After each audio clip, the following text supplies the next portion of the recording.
Well, well, well, here we are. Here we are. Happy Sunday, folks. Thank you for your patience. We are here bringing you episode 133, Uncensored Minds. Thank you so much for your patience. As we close out the weekend, we are going into a new week.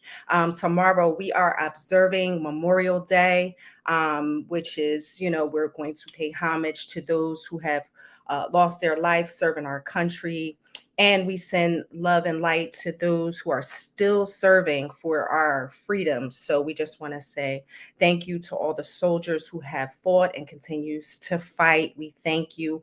Now on to episode 133. We have an amazing show lined up, dope ass show lined up. So I hope you are ready. We thank y'all for tuning in wherever you are. Make sure to like and share the video. Shout out to everybody in the chat, all the members. We got Diana, we got Tara, we got Lady B, we got Rhonda, Sarah. I see everybody in the chat. Thank you guys so much for tuning in to us. We're getting ready for an amazing show. So hold tight. S Gang, what up? Erotic Zone tonight. We about to get into some shit for real. So make sure you got your snacks, you got your leftover plate, you got your wine, all your goodies, and you ready to go to tune in. Where my fellas at? What's popping, people? What's popping? As Nelly Nell. said, the threesome is here. What's cracking? Without further ado, we jumping right into the jump then. So we ain't even gonna play with it tonight. Don't play with it. Don't play with it. Don't play with it. In the words of the little shorty from Brooklyn. What up? Hello. So Memorial Day vibes. It started yesterday. Actually, it started Friday. Memorial Day, as we know, is the whole weekend. We vibe out from Friday to Monday. And the icebreaker question of the day is: Are you invited to the cookout? What's your plans? What's your favorite food? And what does Memorial Day mean to you? What's up? Who want to go first, man? I'm definitely invited to the cookout. Make sure everybody like and share the video. Shout out to everybody in the chat. What's up, Nell? What's up, Ish? How y'all doing? I ain't normally here this early, so y'all know, what's up? I know. This is a Yeah, vibe. It's a vibe. it's a vibe. This is Uncensored Minds Reloaded. Y'all know what it is. It's definitely that. We got Aisha up there, T up here, myself is Nell. We reloaded Uncensored Minds. Check us out. I hope y'all came to talk. I hope y'all came to talk tonight because I came to say some shit. Are you? Well, let's have it. I know my name says the prophet tonight, but I came to say some shit as well. You might be starting some shit tonight. No. We're not doing that tonight. We're not even doing that tonight. Your name is 60%er. If y'all have watched that Uncensored Minds exclusive membership access, he's a part of the 60%. And if you don't know now, you know. Go check it out. And if you're not a member, we can't help you if you don't become one. Let's go. Tap into that exclusive content. It'd be off the hook for real. So just like we asked before, are you invited to a cookout? I want to hear these people in the comments. I want to know if they invited to the cookout.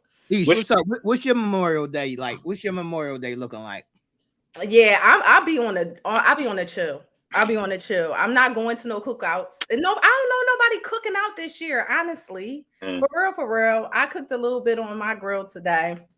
Okay. Just had a little bit of fun, but I'm definitely invited to a cookout wherever it might be. What did you cook on the grill, Ish? Fish, shrimp, asparagus, broccoli, potatoes. Can you mute her or something? Because we didn't get a plate. we didn't get an offer. We didn't get a plate. No. My bad, y'all. Like we ain't got cars or something. Right. How about it? I love a little shrimp. I love a little shrimp, little fish. Yes.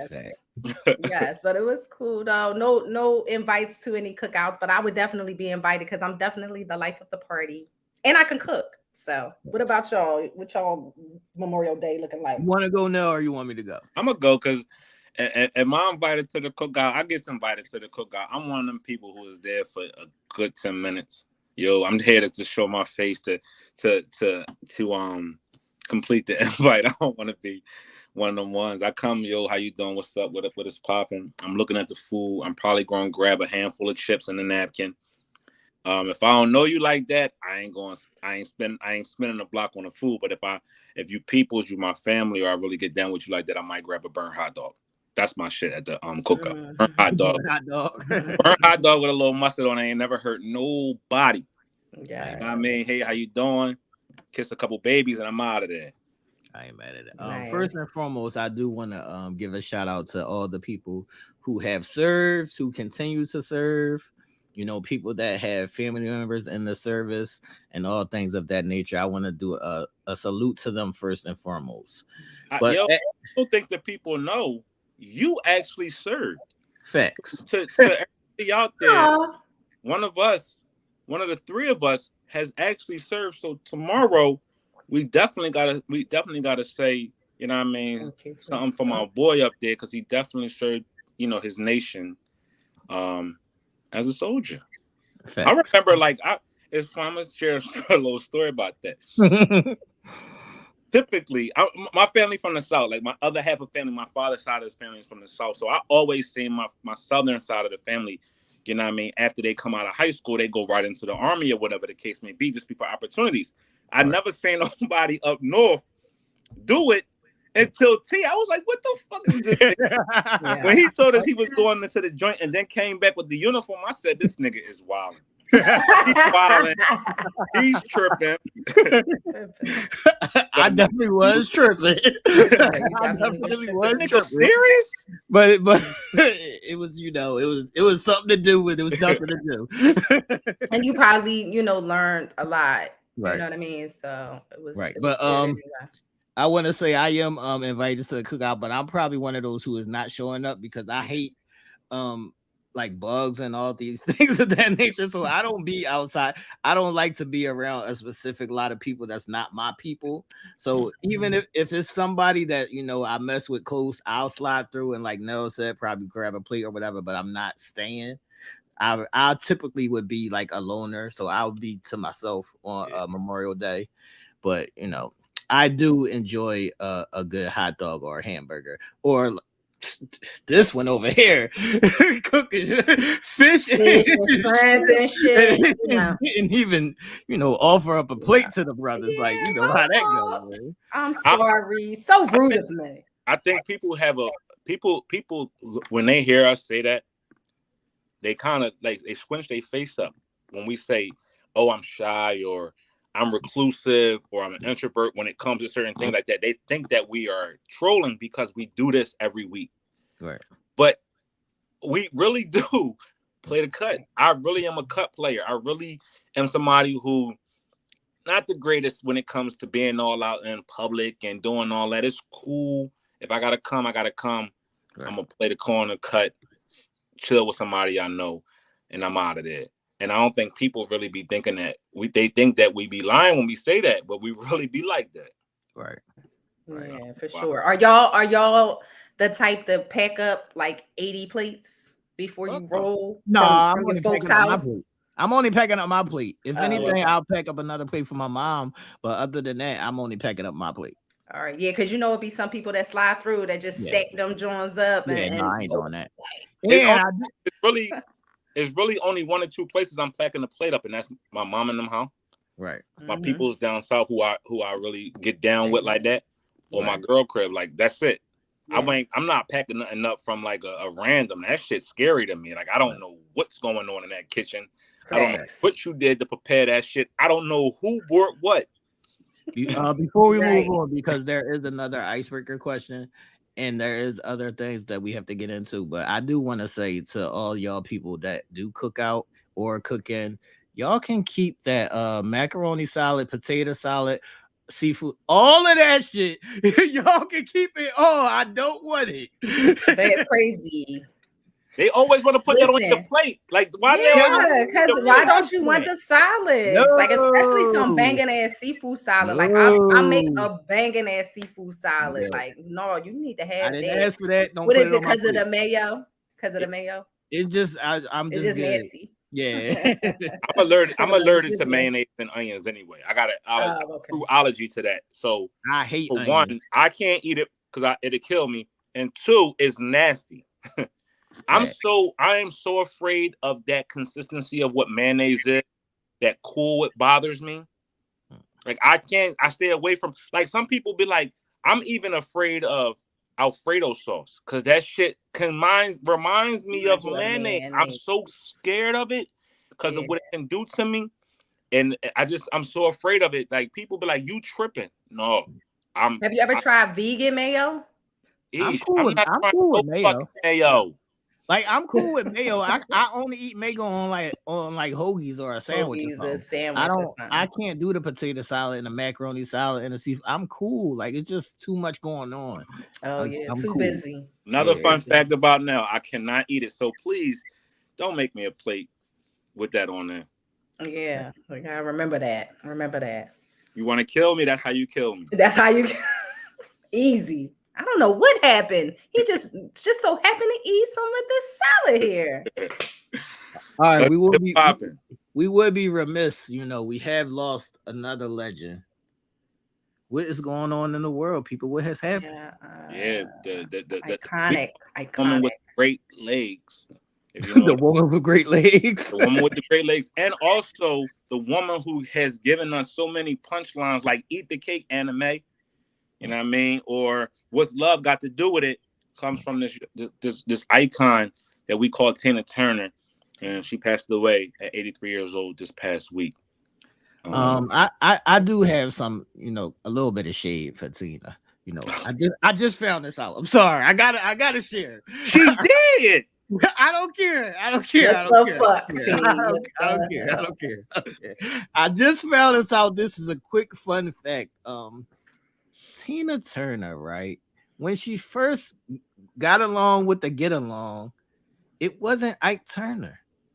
It was the saxophonist who she was smashing first. So she smashed the homie first before she smashed Ike. Until to this day, when she was still touring to this day, he was still around. Listen, that's called loyalty. She was outside. No, she was outside. She was outside. She said, listen, it's cool, me and you did that, but this one here, this one I'm gonna slide off to. Like, So what she was supposed to stay with Ike?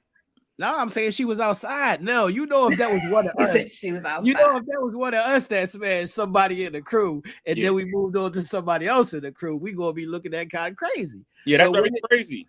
Nobody even mentions these things. That's very crazy. Shout out to the saxophonist. He played he knew his role. He shut the fuck up. Facts. And also, I do want to say, I can't really praise Ike. But I'm a praise Ike. Oh, that's you on your own.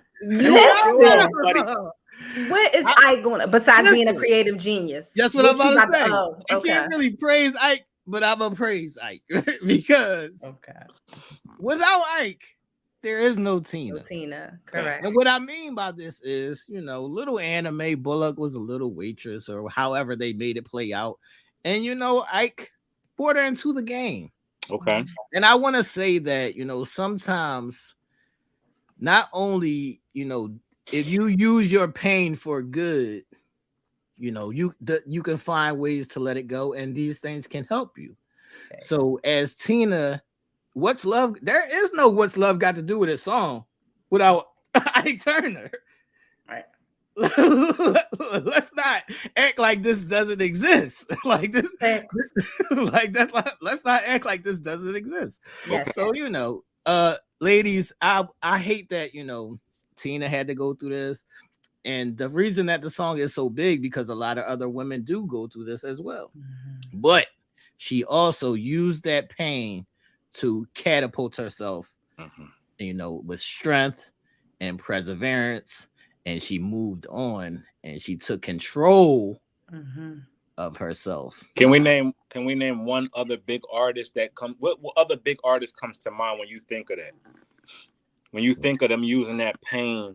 Oh, that's Mary J. Mary J. That's the first person I was going to say too. Yeah. Yep, Mary J.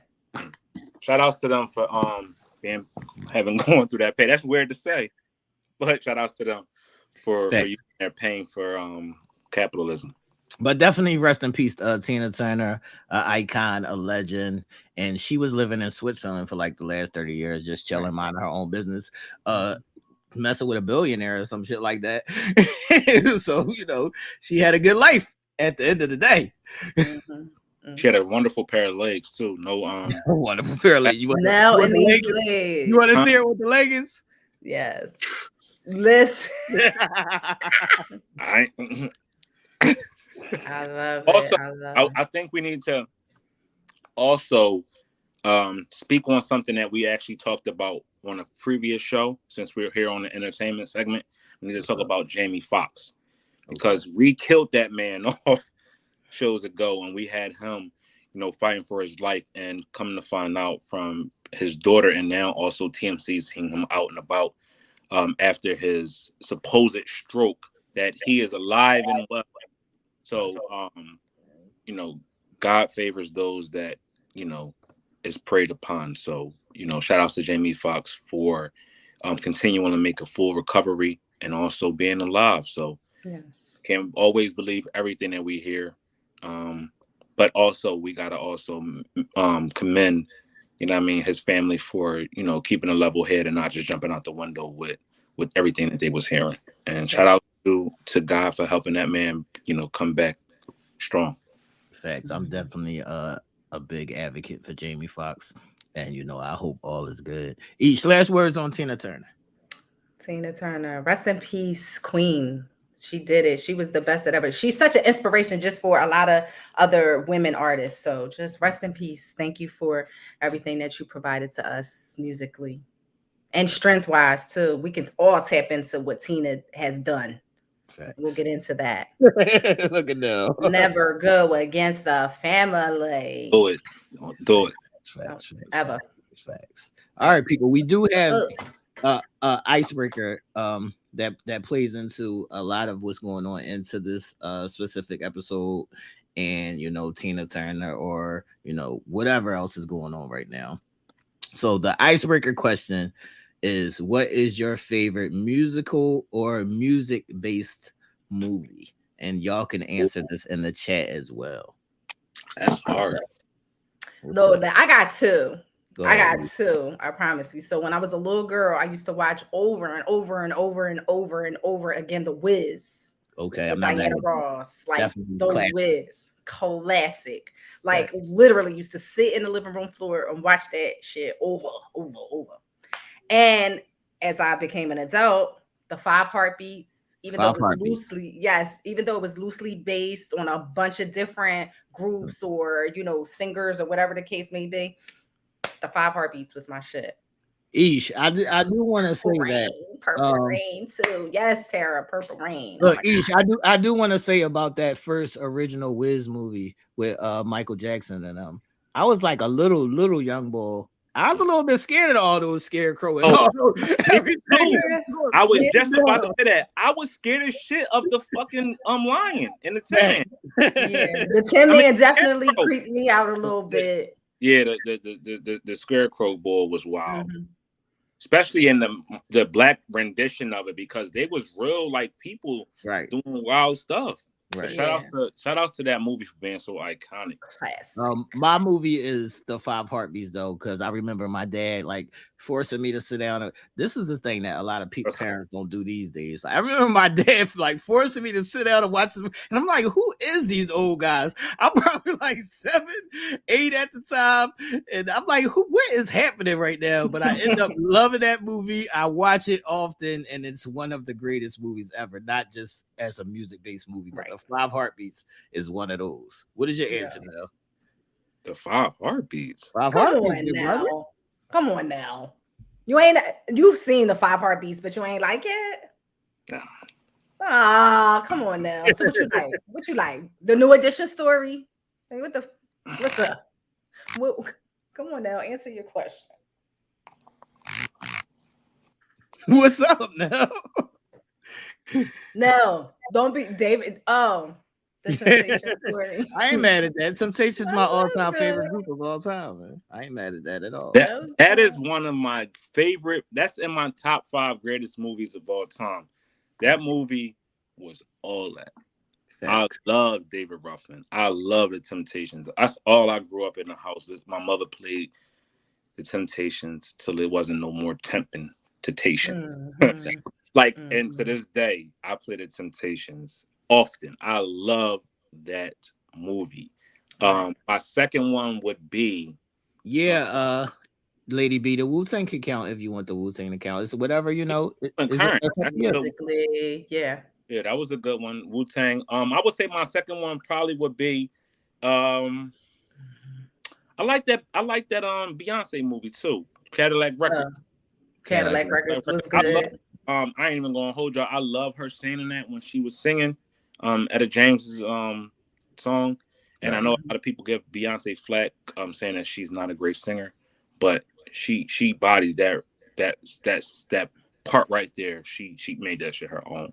That's two of my favorite musical type of genres. I used to hate movies that people bust out in the middle of this fucking scene. Yeah, I used to hate that shit too. All like the like the original Smarkle and all of those kind of things. I used to be like, come on, I can't. I think what did it for me, what kind of like brought me back was Dreamgirls, because that was done tastefully. Love it. It was done tastefully. They'll break out and start singing. It wasn't too over the top. But before, I used to hate movies where like they'll be in the scene and then start breaking out dance. I mean, singing. Like, what is going on? Yo, listen. All right, listen. I am going to confess. Little Shop of Horrors. Bye, Aisha. No, I'm not mad. I know bye, Aisha. No, listen. Gina and Pam. I'm going to say Gina and Pam, Tashina Arnold, and I can't think of her name right now. Ish, you got to remember. Gina. What's Gina's real name? Look, Tashina Arnold, Tisha Campbell. Tisha Campbell, there you go. You got to remember, I'm still a little young at Little Shop of Horrors, so yeah, we're still young. This is a little traumatizing. Yeah, that damn thing eating people was crazy. You know what I mean? That fucking plant was crazy. Yo, Rick Moranis, like literally, that was. But let me tell y'all, like I sometimes didn't even watch, like the arts and music and all of that. That's my shit. Like no bullshit. So I literally would just watch the parts where Gina and Pam. It's a sin. Gina and Pam, Tashina, and Tisha. I would literally just watch their parts where they sang, like the actual just musical parts. I loved it. But Purple Rain was one of my favorites. I see a lot of good ones in the chat, y'all. Right. It's so many. Yo, like that's classic. I couldn't get over Prince with all the. Yeah, no. Once again, when I was a young boy, I couldn't rock with Purple Rain because his ass was out. But as a grown up, like I could watch it now and be like, this shit was amazing. Yeah, amazing. Definitely. Like all that when I was, shit. Yes, the sex shit was crazy. Shit. That's a sin. That's a sin. I watched that sex scene like between him and Apollonia, like as a kid. It's crazy. I know, y'all. Wow. But the part that freaked me out the most was his dad. His dad when he shot himself. I will say that, Marilyn. I do second that first one. That Jackson American family dream was great. That was all that. Like we sat in the house and watched the parts as they came out. Remember when that came on? It was like in 3 parts, and you couldn't miss it. You had to be home sitting down watching. I remember watching that with my mom and dad and my sister because it was just so powerful. I think everybody can even no matter what age group you are can appreciate the Jacksons, like the Jackson 5, and that's the whole story. Yeah, I love both of those. It's a like a lot of those hold a lot of childhood memories, I would say. This one too. Crush Groove was like first hip hop where you sing all your people that you remember hearing music, LL, the Fat Boys, that old Def Jam or roster on the movie screen, and it was just. I remember that what's the song that they played in that love scene? I don't remember. It's been so long since I've seen that shit. Like I would have to definitely Tears by Portion D's. Tender Love comes from that movie. Tender Love, and that sex scene with what was his name? And Shorty was a great scene. How could I forget? Show enough. How can I forget? You like that? Yo, you gotta like that, Nell. No. You gotta like that, Nell. You gotta like that. Leroy. Yeah, you gotta rock with Bruce Leroy. I hated Bruce Leroy. I don't like that. I hate Bruce Leroy. With Vanity, like classic. Kill me. The Last Dragon, like Kill me. classic. If they sat me in front of the Classic. movie Last Dragon and my hands tied, and they said, if you don't watch this entirety, Listen. we're gonna kill you. Please kill me. Listen, one of my absolute, I don't even know how I forgot that. I And think then that was too young for Last Dragon, man. I now think he was too young when Last Dragon came out. Man. Who was too young? Nigga, we Oh, I was watching a lot of older shit when I was a young boy. I hated that karate shit. I don't like karate movies, and I used to not like karate movies and horseback riding movies, like them westerns. No, you gotta remember. Not horseback riding movies. No, you gotta remember. I was like 10 years old watching Sex Lives and Videotape. So like, I liked it that. Right. But that was just a classic because when it was one of the another first movie in just Black excellence, Berry Gordy, you know what I mean? It just was so much, and to integrate like us into karate, which was not heard of at that point in time. Like, you know what I mean? It just made it such a classic, and then to integrate like hip hop and R&B into it, it's just two more movies that we gotta show love to before we move on is House Party and Right Thing. Those two also those two brought our cultures, our hood cultures into what we do in the hood, into people's TV screens, and showed them what a house party looked like, and also Do the Right Thing with the neighborhoods and sitting on the step, music and all of that combines and how that does it. So those movies right there is also cult classics. Facts. All right, we can move on. What's next, man? What's up? Where we at? Let's get into it, man. It's like it's time for us to get right into the get into. So Fetty Wap says the pandemic has forced him to not only sell drugs, but do a lot of other craziness. And he was now he asked for a sentence of at least 7 years. And what, He got 6? He got 6. He got 6 years. The feds negotiated with him and allowed him to, take that. Yeah. He was moving some weight from what I saw. He was moving some weight. He was moving some weight. And ideally, he states that the pandemic was the cause of this. I can't. And this is why he was doing it, because the live entertainment portion of the music industry was completely shut down. So him doing appearances or shows, whatever the case may be, was just almost non-existent. So he had to do something to feed his family or the people that he cared for, and he turned to pushing that weight. Look, he should have got a PPP loan. Listen, a lot of people got in trouble with them PPP loans, but he would have got off a little bit easier without that. Facts. But yeah, he decided to push that weight and got caught up, and basically he could have really been facing 10 to 20. All right, do y'all think that is a liable excuse? Because if that's a liable excuse, we all would have went on there and started, pushing weight. Facts. We all would have went outside regardless if they had a mask on or not, and got it popping. I don't even know if the smokers was outside back then, was they? Like, nobody. Listen. Yeah, he probably was pushing it off to the dope boys that was pushing it off to the smokers that they knew, like in a.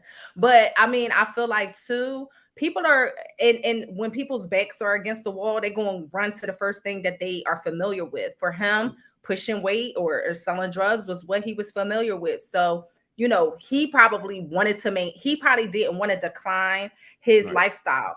You know what I mean? Because of the pandemic. That's what I'm saying, I don't even have a problem with the route he took. I got a problem with you using that as an excuse. An excuse, right. He said, I'm going to just blame it on this shit. This is what I'm going to say that it is. You can't use that as an excuse, sir. That's not going to happen. He tried it. He tried it for sure. No, you were saying that there's word that there may be another pandemic coming back. You was talking about some people still haven't recovered from the pandemic. What are we looking at? Yeah, so the CDC says that we are headed for another pandemic, and this time it will be more catastrophic than the first one. So just think, New York City alone had 100,000 deaths that were attributed to COVID, right? COVID-related deaths. That was just New York City alone. Right. The country somewhere about 2 billion, I mean, not 2 million people lives were affected from the pandemic and COVID. The CDC says there is something that is lurking out there that is worse than that, that will force us to look at life differently, will force us to be even more careful, if not paranoid, than we were before. And they are saying that mask may not even prevent you from getting sick. I'm not with it. I'm getting the PPP. You know Not the what? PPP. Not the You get the PPP. PPP? No, but it's really real. Like they said that COVID was a different strands of COVID was coming, and this new virus called Marburg or whatever is starting outside of the US, obviously somewhere in like Tanzania or something like that, which is similar to the Ebola virus. And it's causing fatalities and the same sort of sickness. So if that is to start coming over into the US, you know, from people that might be traveling from those areas where it's starting to, you know. How about y'all keep y'all asses in the country until we get situated? How about that one? Listen. Look at Nell. Nell, the first bougie went out of here. Listen. Right. I got an aunt that like she goes to Africa, certain parts of Africa to teach for, you know, 3 to 6 months at a time. And then she comes back. You know what I mean? And she stays 3 to 6 months and then goes back. So she's back and forth. Like, just imagine if she was to catch it, didn't know that she caught it and got sick and came home. Like, you know, then that's spreading. It's spreading. That's how that shit'll start. So, you know, we gotta be careful. This is crazy. Be careful. Be careful, people. Yeah, have y'all recovered from the original pandemic, and how has that affected your thinking moving forward? Oh man, like I y'all know we was a part of the show. We had the show when I caught COVID, and COVID really messed me up bad. I was had caught COVID the Christmas season of 2021 going into 22, right in December time. So I caught COVID like that last week of December, or that Christmas week. Carried that all the way in symptoms all the way up until like May. Right. I was out of work for 3 months. I didn't go back to work until March. It really took a toll on me. I was in and out of the doctors and hospital. I went to the hospital. I had pneumonia twice because of it. It forced me to regularly, even to this day, I still have regular cardiologist appointments just because it affected my heart, my heart valve. It grew and it enlarged itself. I was put on blood pressure medicine because my blood pressure spiked and wouldn't go down. A number of different effects that happened from having COVID, and I had it 3 times. The first time was the more serious one. The second one wasn't as bad as the first one, and the third time that I had it, I had milder symptoms. But I don't wish that on nobody. I wish that on nobody. Crazy. What is your story, Ish? I had it twice. I'm not vaccinated. I am one of the individuals that stuck to my guns and did not get vaccinated. But I did have it twice. That shit was craziness. Crazy. I blacked out twice. Like passed out, dropped to the ground, lost consciousness for a second. Like each time it was major for me. Like it hit me hard. And even after some of the residual effects, like a lot of coughing and stuff, I just couldn't get my lungs and stuff together. It really affected me a lot. And then we think about it on the financial terms, you know, people who I was laid off during that time, you know what I mean? I was working from home a tad bit, but I was pretty much, you know, out of work for 8 months, 9 months. So you think about the mortgages that's been affected, the cars, you know, the interest rates and the economy and all of that stuff that has also been affected outside of just, you know, the health portion of it, the health component. Like we also took a hit financially in some areas in some way, shape, or form. So I ain't looking forward to this shit happening again and possibly sign me up for the PPP, man. Listen, hey, I you know had that it didn't give early. me no PPP because of the type of business I was. Right. I couldn't get it either. No sex stuff whatsoever. So I wasn't afforded anything during that time to be able to say, "Oh, nope." So I got it early because I'll be around the kids when I'm DJing. So I got COVID early, like before a lot of people was getting it. And I was like I was like on my deathbed for like 4 days straight. But then after that, I came up out of it and I was cool. And once I got the vaccine, I never got it again. So luckily I've never gotten it again, and I haven't like really been sick after that. So, but financially, I was like y'all, like I wasn't able to DJ, so I was out of work for like a lot of those months too, as well. right. Yeah. Sign me up for the PPP. Yeah. We still haven't recovered. You now look what the news has been. You know, we've been talking about in the news about the debt ceiling. That's a real thing. Right. the- for the first time in a very long time, the United States was almost being considered as a third world country based upon its economic forecasts. And what I mean by that is Congress had to raise the debt ceiling, and they just passed it. The Republicans passed it because they have control of the House, where they had to come to a vote to raise the debt ceiling. If not, then we would have defaulted on a number of different facts. Where, as the United States, as a country, which would have affected a number of jobs, which would have affected a number of different industries. If they hadn't came to that vote this past week, at the 25th hour, things could have looked a lot differently had come this weekend with a number of different things. Some of us might have been getting phone calls from our company saying, "You are not laid off. You were no longer employed." Right. And then with that, the government may have not even had enough money to even pay unemployment. So these are some things that we need to consider going forward. And this is something that some of the things that we talk about when we do have those financial literacies things is how are you set up? How are you set up for a rainy day? And rainy days come a lot more often now than they have ever before. And rainy days aren't just, oh, if I lose my job and I'm out of work for 6 months. These could be permanent situations to where what we once were told, what we once believed in, which we once were promised, ain't there anymore. To be truthful, 99% of us that's on this podcast tonight, viewing us, or even going to watch us at some point later, will not have Social Security to fall back on. It's gonna be gone. Years old. I was told, we always were told when we grew up, you retire at 62, even 65, you'll have a pension to fall back on, or you'll have Social Security. Right. That's not the case anymore. They're saying Social Security will probably run out at 2030. I can't. It's 2023 right now. So that means in less than 10 years, we may not have a Social Security system, people.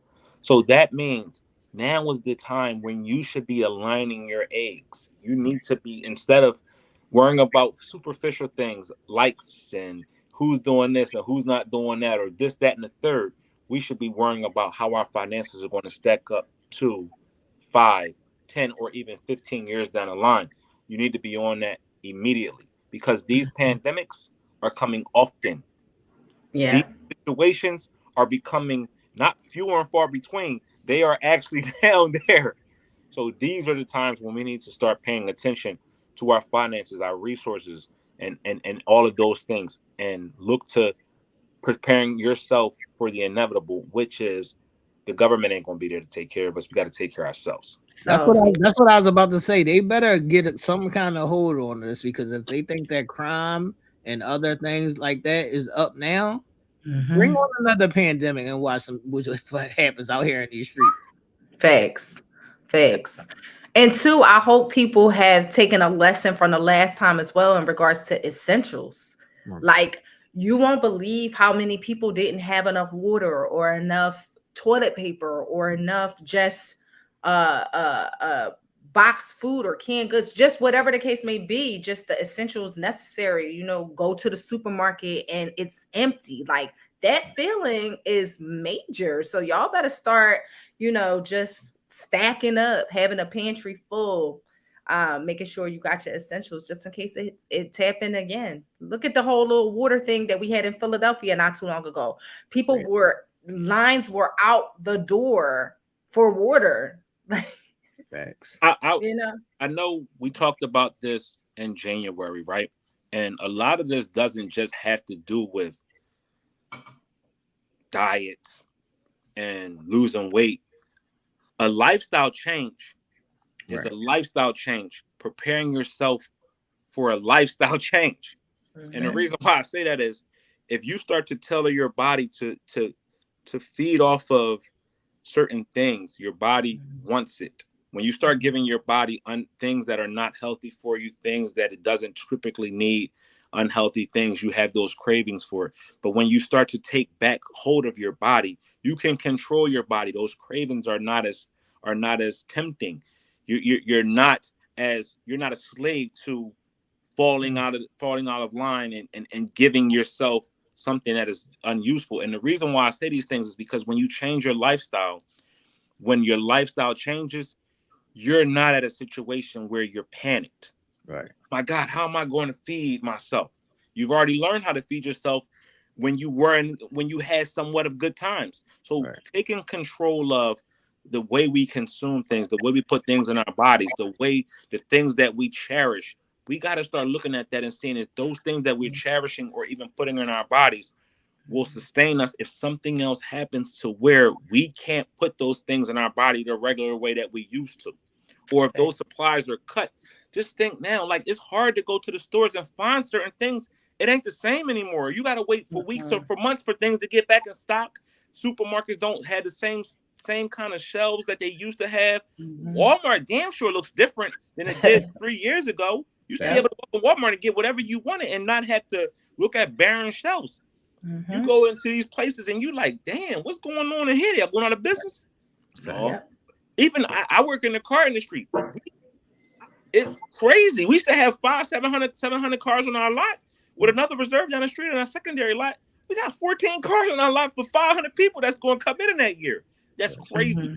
So what we're saying is lifestyle changes don't always have to do with losing weight or whatever. It's about changing your lifestyle to where it's going to best work out for you in hard times. And even also No, that kind of brings us right into our next topic. And Miss British, what happened with basketball star Brittish Williams? Yeah, so basketball wife star Brittish Williams. She is a popular, TV personality. She was once engaged to Lorenzo Gordon, if you guys are familiar with him. At that point in time when who? Say who? He was a bench player / overseas player. Exactly. But for her, it was the vibe. Like, for her, it was, it opened up some doors for her. So she was on a popular TV show, reality TV show, Basketball Wives, for a few seasons. And basically, she got twisted up in some literal federal trouble. Again, here we have another person in federal trouble. She was tapping into PPP loan fraud. She was doing false statements to the IRS. She was doing tax fraud. She was evading taxes. She was doing the whole nine. She just recently pled guilty to 15 counts. 15 not one, counts not two, not three, 15 counts. 15 different counts also. So she was dibbling and she was diddy bopping, y'all. Right. So she was diddy bopping across the board. I called this doing it for the gram because a part of this comes from when you get caught up in a certain lifestyle and then you want to maintain that. And then the funds are not there. So now you're just doing anything to keep up appearances, for the look. That's what she was doing. And also, she, like Fetty, tapped into the pandemic, COVID-19. She got the PPP. Yeah, she did it. she said, PPP. Forget y'all businesses. I'm about to tap into that. I need all of that. So she was using social security numbers. Like she just was involved in such a dynamic scheme, a dynamic fraud scheme, like across the board. She was doing credit cards, bank accounts. She was stealing people's social security numbers. She was applying for PPP loans. She was doing tax, like literally, it wasn't nothing that her hand wasn't in fraud wise. So British is going to sit down and do some time. Like she literally, who knows what she's going to get. Like they're going to stack her time probably. So it's going to be interesting to see what she actually gets sentenced to. So how do y'all feel about people that actually do it for the gram, that do it for the optics, that do it just so it can seem like, yeah, I still got money and I'm still getting money? What are y'all thoughts on that whole scenario? Man, listen, it's just crazy how so many people just tap in and tie into, social media and live their lives based on the feeling, the feeling that social media gives them. Like it's like a drug for some people, you know what I mean? And they have to, you know, adhere to the look of things. They got to stay situated as they once were, and they'll do whatever it takes. She ain't seem like no little criminal chick. She ain't Right. seem like no little fraud chick. Like Like she seems on the up and up. people don't understand that there's nothing wrong with when you have to downsize. Like, Facts. like that's a part of life. You're going to have ups and downs, and if you have to downsize, it's better for you to downsize than for you to put all your stock in that one thing. That's why people be killing themselves, because they lose whatever they had, and then they just can't take it. Right, exactly. Just be humble. It gets greater later. So what? You got to downsize, you got to make some changes financially, whatever the case may be. Like, oh well, them people ain't take it. The people on the gram are not taking care of you. They really don't go up. Everybody going through their own little situations. So, what is the facade that you have to continue on with? Like, it's just insane. Okay. And ladies, I need y'all to do one thing specifically for me. At these dinner dates, eat your food, stop taking pictures and post them on the gram. Eat your food. Eat your fucking food, man. Be in the midst of the moment, enjoy it. Eat But a your lot of food. people they need to do that. It is something that they need to do. Like it makes them feel amazing when they do that. They post and they get the likes and they get the people to thinking and believing. Like it is what it is. Eat your food, belch, and take a shit when you get home. Eat your food. Thanks. Like, And not belch and take a shit though. yeah, like people be watching, like, what's the vanity on it? Like, we going out to eat. Let's eat. But another thing too, even if you lose it, go get a job. Stop trying to defraud everything. Go like that's what working is. And this whole reality trash TV has taught people that they live this glamorous life and that shit is decent. Like, do you not know that yes, glamorous living is amazing when you worked for it and you can sustain it. Right. Y'all be giving these people false hopes and they be behind these falsehoods for a like of ratings and network ratings. And these people, and when you get outside of that whole TV life, these people ain't living these shits like lives that you think they is. This shit is for a script. These are script shows that they putting out here to trash your mind and believing that this is the way of life. But see, that's another thing too. Like people don't look at it like that. People look at it as, I am being who I am. I am pushing the brand. I am this, that, and the third. And a lot of people wrong with that. There's nothing wrong with that, but don't let it run your fucking world. Don't let it take over your whole mind. Don't let it destroy your family. Where you lose yourself. Right. Don't lose yourself in it. Yeah. You got to lost themselves in it. 15 counts of fraud is wild. Yeah, that's wild. To sit in a jail cell and not have none of that shit that you've defrauded the system out of. You have none of that shit. That designer shit ain't going with you in that cell. That whatever you did to take those pictures is going to live on Instagram and ain't nobody going to like them and care about that shit next week. Exactly. And then like you could gracefully bow out and bow down and then rebuild yourself. The same way you're going to have to do after the 10 years that you're probably going to serve for these 15 counts that you pled to and the $1 million of restitution that you're probably going to have. I wanna stay right there, from Ish. that. I want to stay right there, Ish, because yes, you can rebuild yourself, but it's also okay if you didn't rebuild yourself. Right. How about that? It's okay to be normal. Right. It's Right. okay. Like, who the fuck cares? Mhm. At the end of the day, these people that you putting on for ain't gonna send you no money to get you out of that situation. Thanks. No GoFundMe's is being rung up right now trying to save this chick. They They laughing at talking about her, laughing at her. Yes.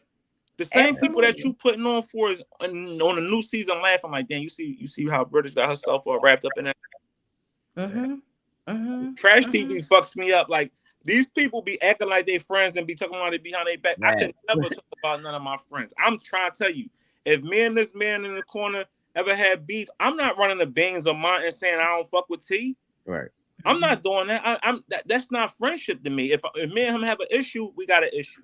I don't talk behind nobody back. I can't play behind nobody back and then laugh in their face afterwards. That shit is so weird to me. These shows is weird to me. I be like, they friends? Facts. Y'all be at events talking about each other and then be kiki ha ha with the next week on vacation together. I'd be like, this is weird. Yeah. I hope y'all are ready for the next segment because I'm going to tug on y'all heartstrings on this one. Oh shit, what we doing? I hope y'all are ready because I'm going to tug on your heartstrings on this one, man. Let's go to the next topic now.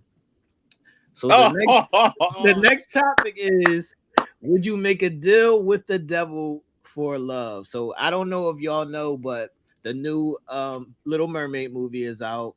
And shout out to Haley, who I didn't see the movie yet, but I heard she did an amazing job. She's being an aspiring role model for all little Black girls who, you know, aspire to be princesses and think that they can do anything that they want to do. That is all good. And I am so proud of her. But the basis of this movie, people, is, would you make a deal with the devil for love? And it was easy for her because she went from being a princess underwater to being a princess on land. That's not a big step. But let's take those two things out of it. And I'm going to give both of y'all a situation. And it sounds hard when you hear the word devil. So let's take that out for just 1 second. And if I was to say no, yes, you know we lost somebody, right? Yeah. Now, if I was to say, give me 2-3 years of your life, or I need a favor later on down the line, and I could bring him back for you. What we doing? We talking tonight, man. What's up? We talking. Listen. As much as y'all seen me on here, we even did a special on this brother. And you propositioned Job me and said, no, I need a favor. I'm the devil. You playing the role of the devil. You come to me saying, yo, got a proposition for you. All right. You give me this, and I give you back Lou. Right. Damn. I might do it. That's what I'm saying. I'm doing it. I'm doing it. And as much as crazy as that sound, as much as I talk to y'all about the love I got for this guy, how can I pass that up if given the opportunity? Even my love and affection for God himself, and knowing how wrong that is. Right. That's a crazy wow. When you think of it, you keep saying wow because you hear it, you play it out. Because the first initial instinct is to say, I'm doing it. Right. The first thing you proposition Joe, man, you tell me, yo, you do this thing, me being the devil, you do this for me. I'm gonna get your man. I'm gonna bring your man right to your steps in a physical form. I'm gonna say yes. Then when I sit here and I contemplate it and I'm thinking about it, and I'm like, damn, I know the devil's work is devilish. And it's right. That's what I was gonna say. Good of that. Right. What's on the other end? In the long run, because I know I'm displeasing God. And the grand reason why I'm here today is because of God's grace. Right. I got to step back and be like, wow. Right. Right. Ooh. Would it be like? Wait a minute, Ish. Oh, because you haven't okay. been put on the seat yet. Yeah, I haven't, but I'm intrigued. I'm It's definitely hot right intrigued. now. Wait a minute, Ish. So Ish, bear with me here. We because I'm trying to keep you away from the waterworks, but bear with me. I know you're going through this with your mom, right? Now, tripping tonight.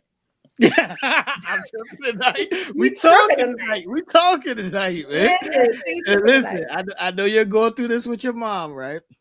Let's say I came to you and I say, yo, we can take care of that. And we even can take her back, a good 10 years to where she was good and fine and dandy and dancing and whatever the case may be. Are you partaking?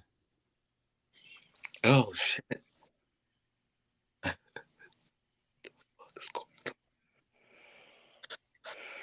Niggas is wilding. Don't we got we here to have honest conversations. He out of pocket. I told y'all I came to pod tonight, man. Don't we got some sex to talk about? Yeah, we got some sex to talk about. It's coming up. Damn. See, I can't. I'm blundered. Like I honestly don't know, because the selfish part of me wants to say absolutely. Right. Absolutely, for my own selfish reasons to have, my mom healthy, have her, being able to travel and live life and us do things together, all of that stuff. But then what is on the other side of that? What is that which I would be receiving in exchange for making that deal? Like, you know what I mean? Or what do I have to bestow in order to get that? So I don't know. All right, I'm gonna tell y'all that on my side of the fence, I have these talks a lot of times, and I've had these talks where it's like, damn, if I would have did this, if I would have did that, if I would have made this move, maybe things would have been a little different. So, I look at it with like a no fear kind of thing. So it's like I would definitely do it because I would take that little momentarily time over a lifetime of not having it. And that's just where I stand with it. It's funny you say that, because we all know at our big age the difference between good and bad, right? And we hear so many different times the Illuminati and people making deals with the devil, right? I know we've all had those thoughts in our mind. Damn, what if I made a deal with the devil? Where would I be? Would I be rich? If I asked for riches and I've accepted the deal with the devil, would this help my family and help my situation? Right. And it's difficult to say that, but we all thought of scenarios in our mind, but then we quickly flush them because we know that's not real. In a sense, we know that's displeasing to the reason why we have life, right? And our faith in that. When you have faith in that, you quickly dismiss that because you know that's displeasing to God, right? But we all travel down that path of wonder, what that may look like, right?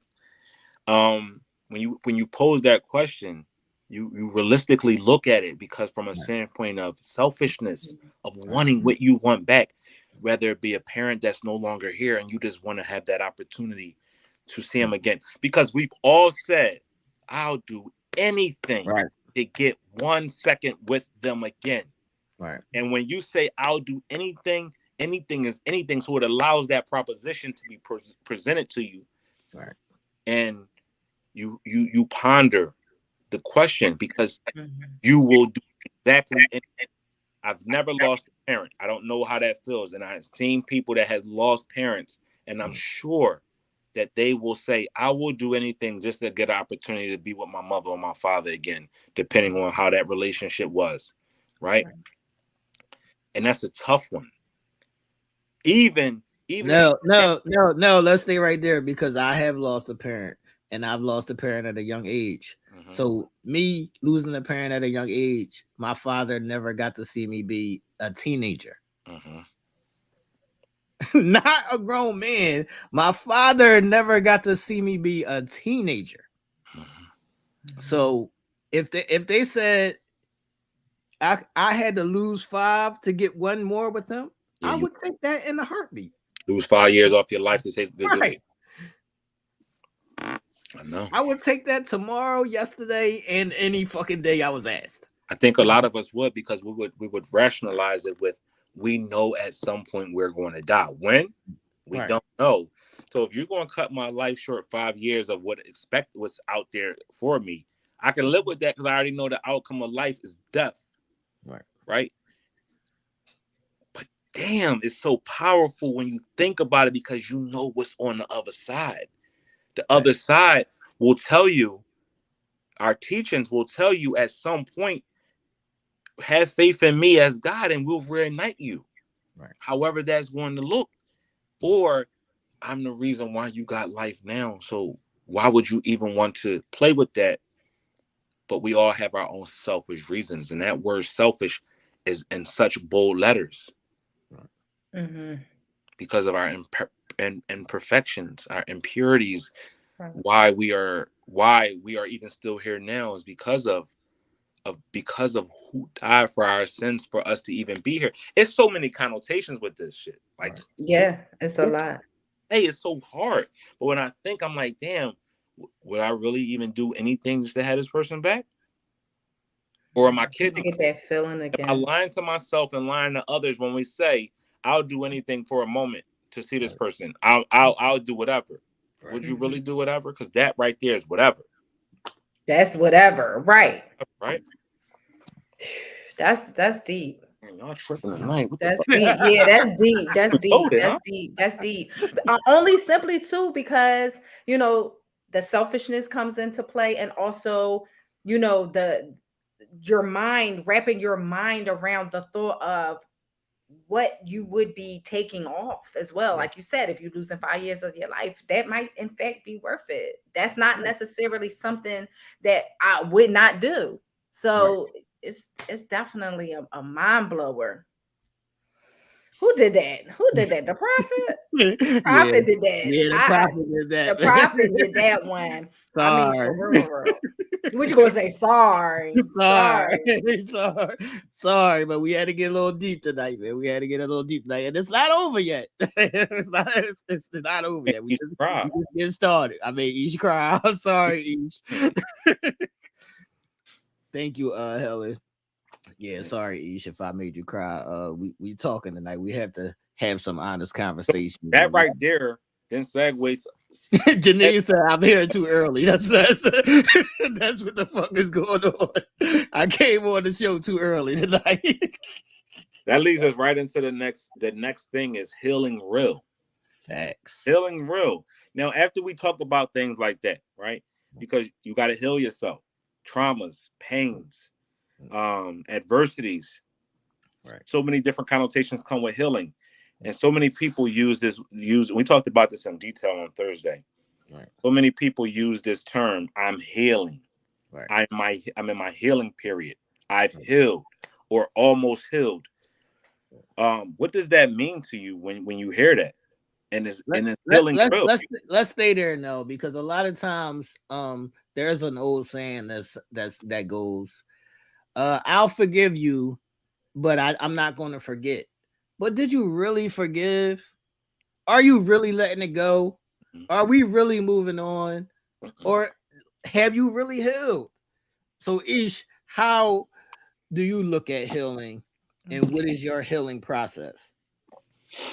Yeah, I'm probably gonna catch a lot of flack tonight when we really tap into this discussion and this conversation of healing, because I mean, honestly, if we want to be honest, a lot of people out here, like, I'm not going to put a percentage of it on it because I can't, but a lot of people say that they're healing and that they're going through this process, and they're really not. They're really, truly not actually getting to the healing because they're too focused on the shit that just don't even matter. So for Right. me, healing is identifying the pain, identifying what happened, what took place, identifying the role that you played in it, identifying how we can prevent it from happening again, growing and building, making changes, strengthening, conditioning, like tapping into the necessary components to move forward and to heal and to not take them into other situations, other friendships, other relationships, whatever the case may be. That's what's most important. A lot of people don't focus on those things because, again, they're too busy holding on to the pain and Right. to what happened, and they're not focusing on So what's let's most stay important. right there, Ish. Before I ask you now, Ish, I want to ask you: have you really healed if you didn't let go of the pain?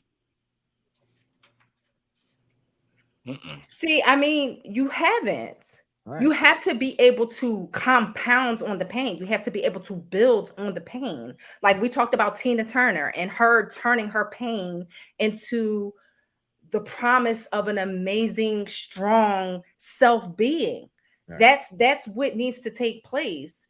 You can't necessarily heal if you're holding on to the pain. You got to use that pain and turn it into perfection.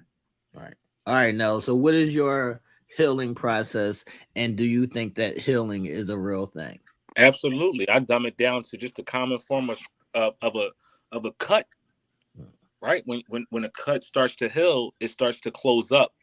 It goes through the scabbing process. The scab then falls off, and it's now created another layer of skin to make that initial incision better. And that's basically what it is. You're going through a healing process of circumventing yourself from feeling or not being open or not having.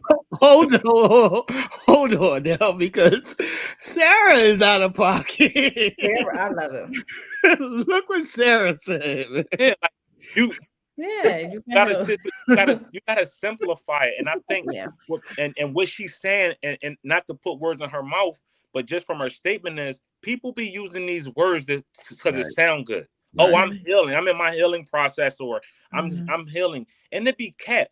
right, Because then hmm 5 minutes later they making another post about how hurt they are, or how somebody done facts. wronged them, or whatever the case may be. If you healing, you heal. Right, At some point, get the fuck over it and move on. We right, right, can't stand these hurtful events and say we healing. It sounds good, but at the end of the day, you're only hurting yourself. You're not hurting right, nobody else. What you're doing is you're distancing yourself from whatever it is that you quote unquote are healing from. right. You're whatever may be. It may be traumas. And then that may be, and I know y'all gonna say that's easier said than done for somebody who's not been through a certain trauma, sexual abuse. You will you ever heal from that? right. No. Who's to say? Right? You never will heal from that or completely heal from that. You've may healed yourself to the point where you've gotten over that hump, You can but it function. still lives within inside of you. But say Hmm that. Right. Be real with yourself and say, I'm not where I need to be psychologically because of this past trauma. hmm That's when you hmm be real with yourself, and Shout out you to can you, man. compartmentalize what is hurting you and focus on that instead of letting things on top of things on top of things cause you to distance yourself from things that could be of a strength hmm or a healing process. Healing process, right. People Helen spoke understand. exactly what he was saying too. Yeah.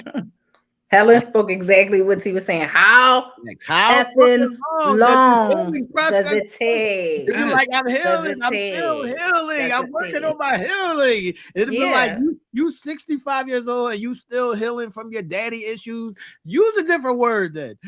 Right. Use a different word because technically you're not doing the work. Right. You're not doing the work. It shouldn't take that long. You should be not on social media attempting to heal. Social media doesn't heal you. Expressing that doesn't heal you. Running to other people, getting likes is not going to heal you. You need to do the work internally. You need to work on it internally. And it shouldn't take you that long, because if you focus and you pointed and you want to do what you need to do, it's not going to take you that long. But if it's going to take you forever if you're not really doing the work. If you just shuffling the shit around, it's all still going to stink. What do we call that on Thursday nights?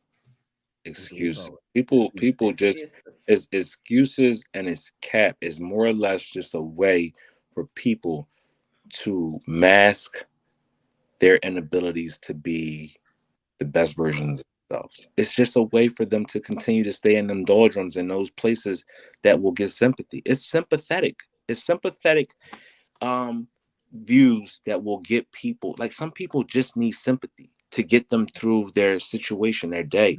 Some people look for attention and think that likes and attention is what drives them. Some people need that. And it's disheartening that you allow others to fuel or to be the catalyst of your happiness or your existence. That's the world we live in nowadays. We live in a world that if that a certain amount of likes or a certain amount of attention gets us to be who we are. That's crazy. I want to say, as far as me, I don't believe in this whole healing thing. My war wounds are still very vivid, and it's just like you just put like a band-aid over it. So it's like I don't think people should dwell in the pain, and they should just, find ways to move on.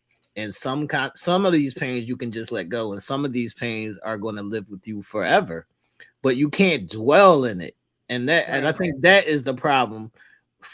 First and foremost, the dwelling in it. Like it's like I'm healing. It's like, all right, don't you got something else to do today? Like, don't you got something else to do? You still healing? Like, get your ass up and do something else. It's the dwelling on the whole concept that bothers me. Like, so my scars. Hold on, now my scars still remain, but I'm not going to sit and dwell on them every day. I'm gonna keep it pushing. Go ahead now. So check this out. So this question is posed now. Why do it have to be sympathy and not empathy? At what point do we got to run social media for empathy or sympathy? Right. What is sympathy? What is social media doing to you to get you through those rough times? A like is going to get you through a difficult time that you're going through mentally. Sympathy or being empathetic to something that we all got going on. Yes, everybody, if you poll everybody in the world, they all got something going on. So we empathetic to that. We empathetic to that's life. Life is challenging within life itself. Be lifing. Right? So we're empathetic to life being life. But I can't be sympathetic or to the fact of life is life. I gotta still continue to live or not live. It's two variations. Either you pull yourself up or you continue to lay there. And you want me to be empathetic to a choice that you choose to make? You want me to be sympathetic for that? At some point, I'm going to show sympathy and saying, damn, I hope it works out for you. That's me being sympathetic to what you're going through. But I can't be empathetic every day of my life to something that you have a control over. And nobody should be held hostage to that because we want them to. You can't. At some point, you got to say, I want better for myself. I want to feel better for myself. And I want to do better for myself.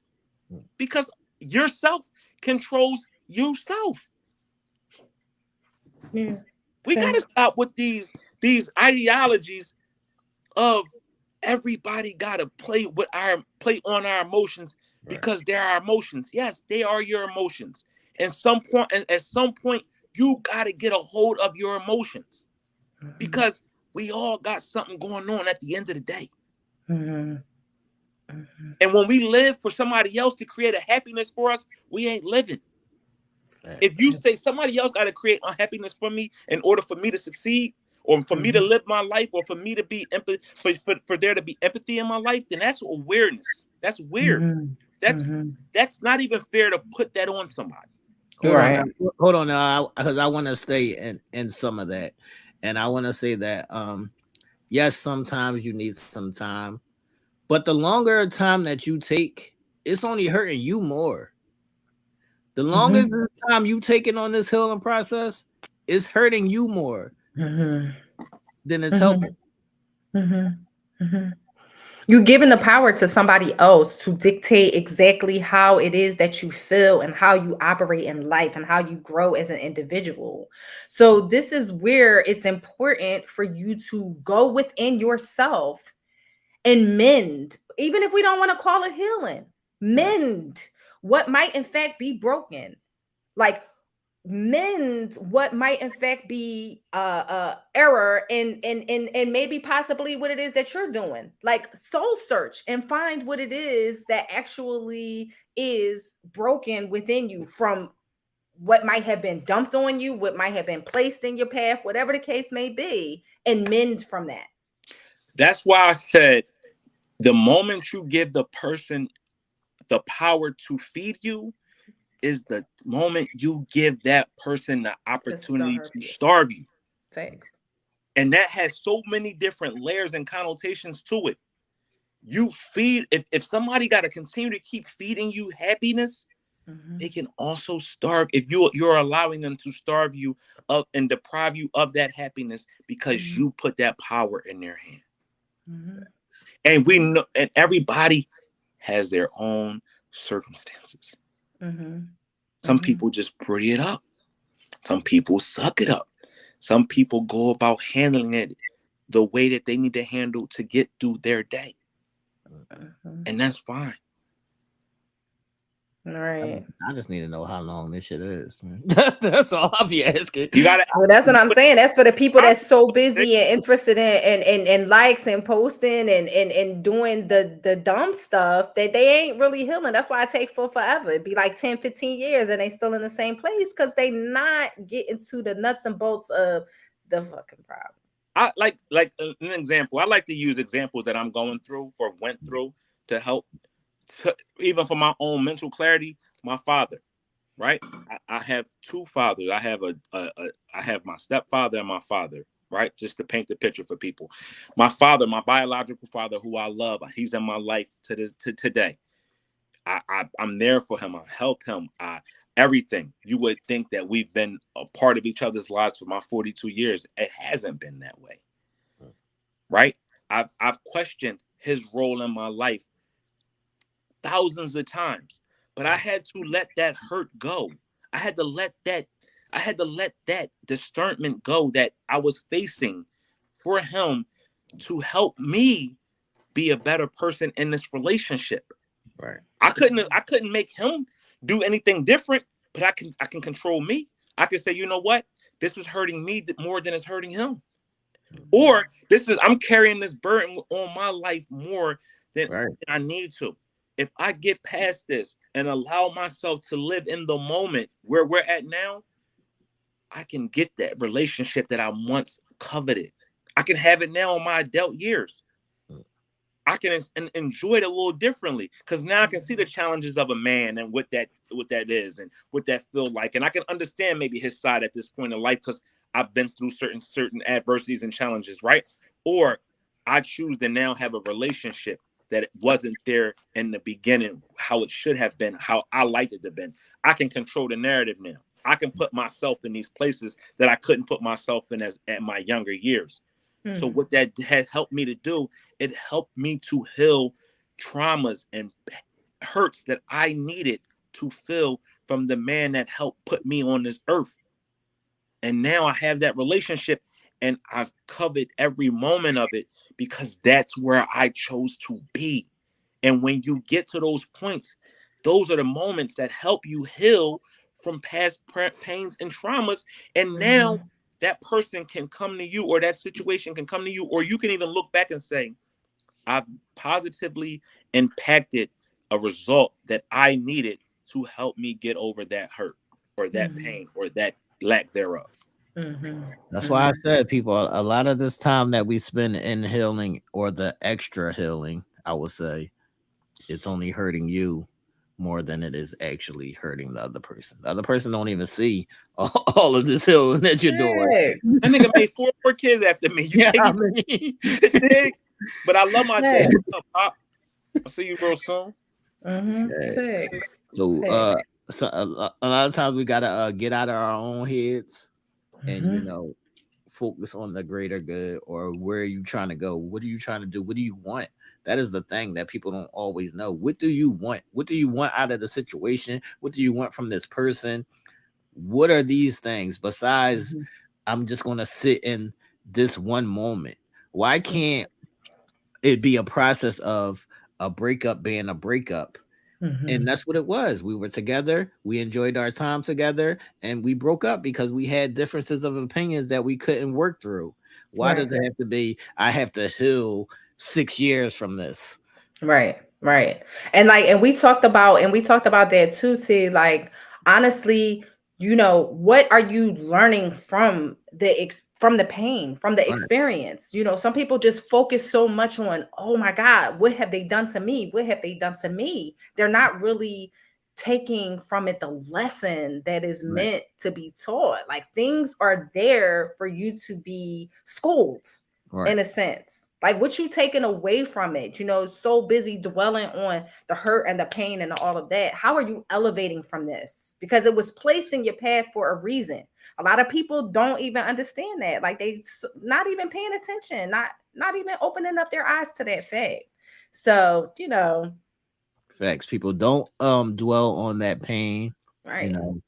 Use that pain like Tina Turner, or use that pain to learn how to not only you can help better that person, but you can also, most importantly, better your fucking self. Yeah, facts. We got an imposter amongst us, y'all. What happened? Who that? Who's the imposter? Amongst I'm us. looking. Who? We got an imposter amongst us, and this person is on punishment again. For the Who did? So this is what I just came across. I'm watching The Temptations for the first time. Don't judge me. Judge your drunk Uncle Fester. I can't. Who did that? Who said that? I'm gonna read it again.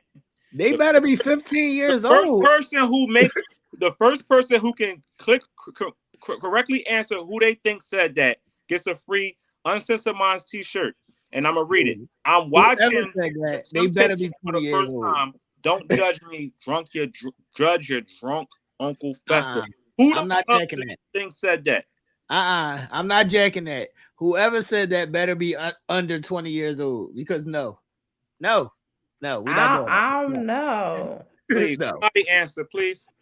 No, I can't. Because why? No. Why? No. Who did it? Who said it? Who did it? Marilyn. Marilyn. Marilyn, we should have known it was you. Come on, Marilyn. Go to bed. What's up, girl? Because what have you been doing with your life? You look, she was too busy healing. That's why she never saw the movie. She was healing. I can't. How do you not see this? How is this your first ever time seeing a Temptations movie? Is wow. Yes. Man, listen, you're gonna have everybody running to go watch the Temptations now to just catch up. I can't believe this. And we allow this every week. We allow her to come in this in here with that shenanigans and foolishness every week. Shenanigans. Like, what was you watching, Marilyn? Where was you? That's what I'm saying. Years old, ain't it? Yeah, like how is this even possible? Like Temptations on every station in America. 3, 6, 10, 17, 57, 29. Not every station USA, in America now. TLC, it been on the Learning Channel. It been on. It is not new. That is not an excuse. This movie been out forever. The Temptations, though. Yes. What are we doing, man? Listen, I don't know. We're not doing. I'm flabbergasted. When I think nothing else in this world can go wrong, something else in this world goes wrong, and that's wrong. Right. She's not black. We taking away her black card. She's not invited to the cookout. Yeah, you're no longer invited to the cookout. You're not invited to the cookout. We taking away Damn, your Marilyn. No, we're not doing it. I need healing right now. I need some healing. Well, she said she watched it. She I'm said, well, now I can say I watched it. That sounds like Cap. Marilyn, how many times have you watched it? I think they still might try to take your black card depending on how many times. She just said it. She just said it. I watched it for the first time. Don't judge me, drunk. Just once, though. You're drunk, Uncle Fester. I can't. And my uncle name is Fester. Yeah, I was thinking maybe she watched it and then, watched it again. We not doing that. You not black. You not invited to the cookout. No. I don't even know if I want her on Telemade Kicks on. Bye, Marilyn. I cannot. Not tonight was my first time. Bye, Marilyn. Not tonight. Not tonight. Wait, Marilyn.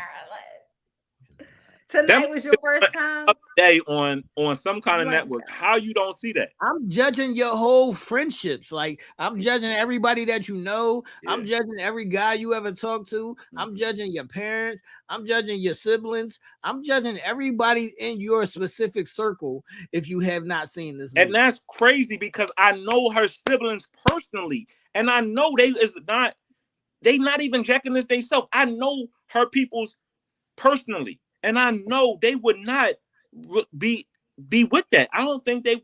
Oh my God, I'm so hurt. After I get off this, I gotta call my mom and say, "Mom, do you know what? Do you know? Yeah, I mean, this just your people, Mom. This is representing you." My mom would be like, "That is blasphemous." That is blasphemous. We going? You ain't nothing without Dave Ruff in Maryland. we not doing that. We not doing that. But shout out to everybody in the comments as we wait for Aisha to come back. Hopefully y'all have seen the exclusive membership access area. It was a dope true or false game situation that Aisha made up. Go back and watch it if you haven't watched it. You'll understand why we call T 60%. This week. That's crazy right there. That is crazy. That's crazy. But that game was definitely fun. We got another one coming up for y'all this week. It's time for the erotic zone, people. What's up, people in the chat? We good. We make you laugh. We make you cry. We make you think. Now we might make you horny. I don't know. Pretty much. Just never know. You just never horny. No, horny. Horny. We might make you horny. Yep, not Michael B. Jordan, not corny, not Michael B. Jordan, but horny. Damn, you just had to throw Mike B under the bus. Never go against the family. Never. Go ahead. Never go against the family. Well, it's the erotic zone, and I think we got a little spicy topic going on tonight. I'm tapping into the men's minds tonight, for real, uncensored and all. I think the guys, I'm about to take them for a little spin. So, ladies, I'm gonna need your help definitely in the chat. We about to bring it for real. It's the erotic zone. S gang, what's up, y'all? Are y'all ready? Are y'all ready? Listen, this is just what I'm going to say. I'm going to give y'all a definition, and then we're going to play a little video, and then we're going to take it from there, okay? Hold on. Demon dick. Demon dick. The definition is a penis so damn enchanted, it is capable of putting one under a spell and of someone who can take control of your mind. A penis that is so magnificent and so beautiful that it will drive you to the point of absurdity, of craziness, of madness, just to have it in your life, just to feel it, just to touch it, just to suck it, just to lick it. Oh, yeah. Damn, indulge in it. Wait a minute. All of that. Where's the sign-up sheet? All of that. So we're gonna play this little video for you, and then you're gonna see like what the demon dick does. All right, people. Here's the video.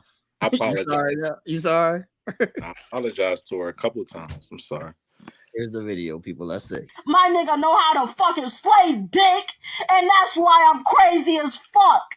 Because that nigga dick me the fuck down. That's why I'm crazy. This is dick crazy. This don't need no fucking help for no fucking medicine. Ain't no medicine gonna help me.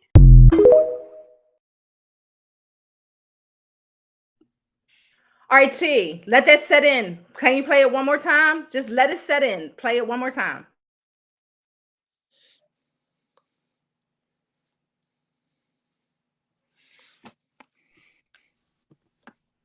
I mean, because listen, them was real tears. They wasn't crocodiles.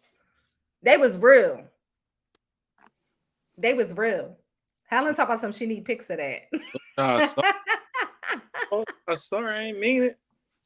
Lady B said she gonna pass on that demon dick. She gonna pass on that. Tara says, damn. Listen.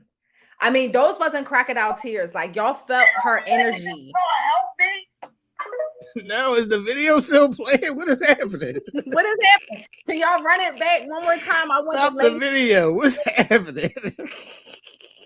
Listen. Sincerely set my apology. Like, I'm tripping. I cannot. But listen, all right. So listen, we're gonna just tap into this. Y'all saw the young lady up there. She was completely like traumatized. She was traumatized, like crazy. Y'all want to know why I'm crazy? I'm crazy because he lays it down. He puts it down. Guys, I'm tapping into y'all tonight because obviously y'all got the extension that we don't have. So I need to tap into y'all minds, into what y'all thinking just in regards to this. And also what it is like dealing with someone that you might know might not be able to handle all of that energy that you have to give, that would then lead to her behaving as such. So we're going to tap into that tonight, honestly, because I mean, for real, there are women out here that can take really good dick, can take really good energy, can rock with it, can roll with it, and be cool on it.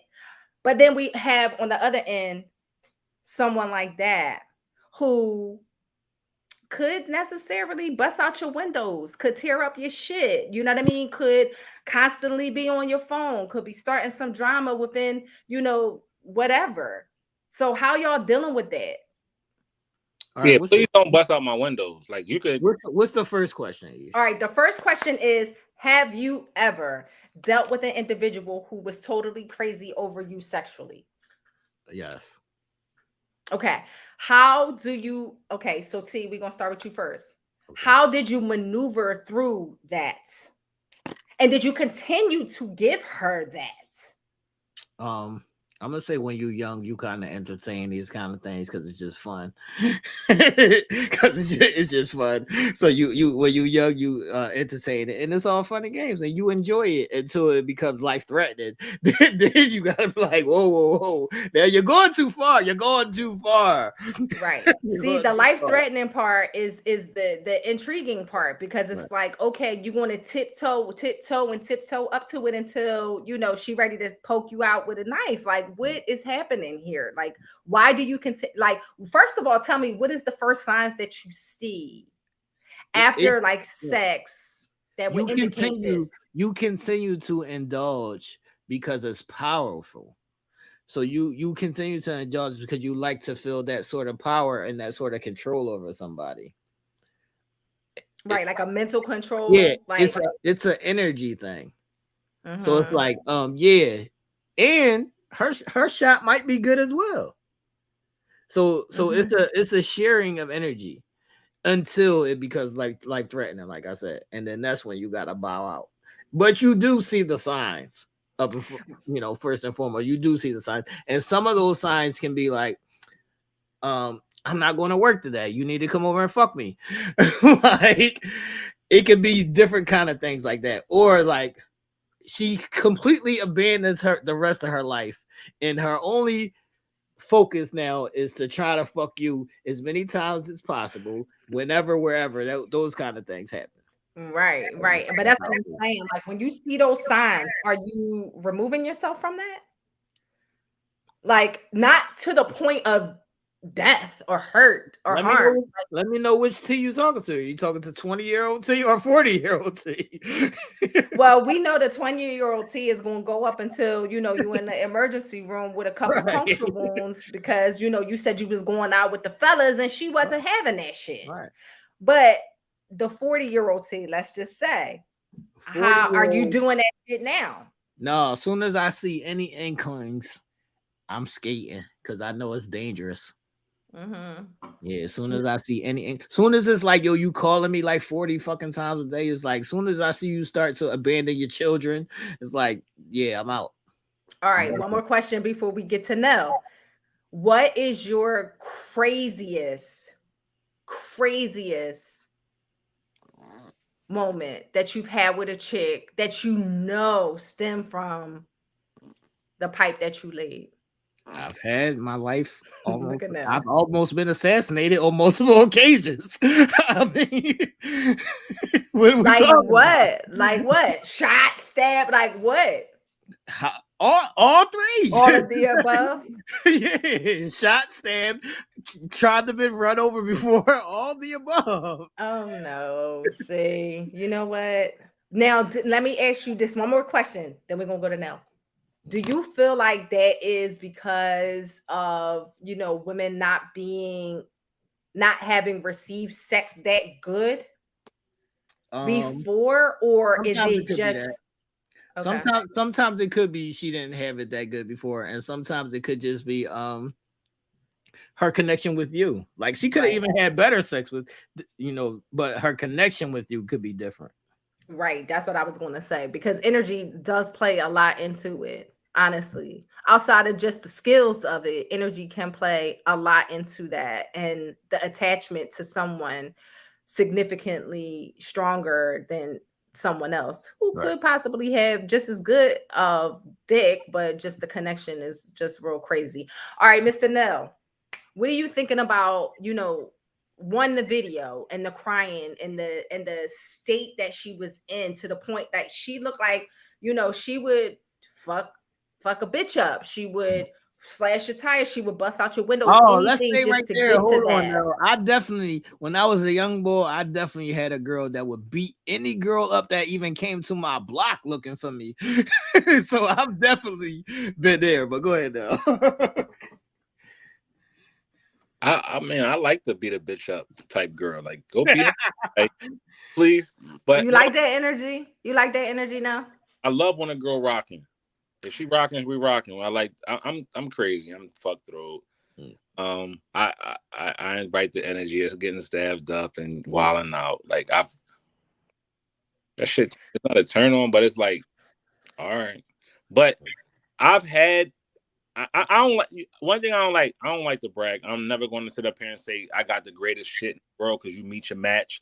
You meet somebody who might say, you know what I mean, you could do some work or whatever the case may be. But I've had a situation to where I had somebody who I gave the shit to, conjured up this whole fucking situation. I told this on another show where she came up and said she was pregnant. Right. And she went through this whole 9-month situation, made my family believe that she was carrying my child. To the point belly and shit was starting to form, and she big and shit, and she was older than me. She was older than me, like she was way, way older than me. She was older. She was like 50 something when I was like in 20s. You dig? So I don't know. I guess to put it on her that good, to where she wild to the point where she conjured up the story of fabricate and shit. And she said at the end, I did it so you could stay with me. I didn't want to lose you. And I was like, that's weird, because now I'm gone. You don't do no shit like that. Just be regular. You would have been your regular self.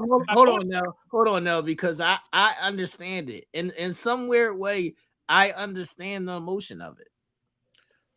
But tell, like, the reality of it is, you can't put somebody through this whole situation and expect them to be like, right. Yeah, that was dope. Well, why not? You're not thinking about it. See, that's the thing. That's the point of craziness. That's the point of madness and insanity and absurdity. That is the point of it. Like, the connection is so crazy. You do these things sexually. They reach certain heights sexually that they've never met before. And here it is, the possibility that it might be stripped away, or that they might be sharing it with somebody else, or whatever the case may be. It fucking triggers something within their mind that says, "Oh, I'm going to go to no end. I'm going to fabricate. I'm going to make up some shit. I'm going to do whatever. I'm going to really like. I'm popping up. I'm calling 100 times on the cell phone. I'm texting where you at, what you doing, how you doing, how da da da da da." Right. So also my other question is, especially for y'all, like, if you know your skill and you know what it is that you have, like whether it's your package, whether it's your vibe, whether it You is, gotta start using discernment. Go ahead, Ish, what's the question? yeah, that's what I'm saying. Like, how are y'all discerning? How do you discern? That part gets hard. That part gets hard.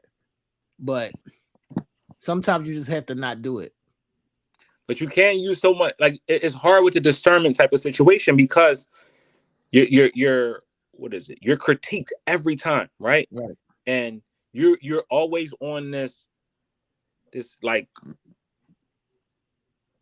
cutting board where your performance is always being evaluated. So you always want to make sure you're giving your best. Right.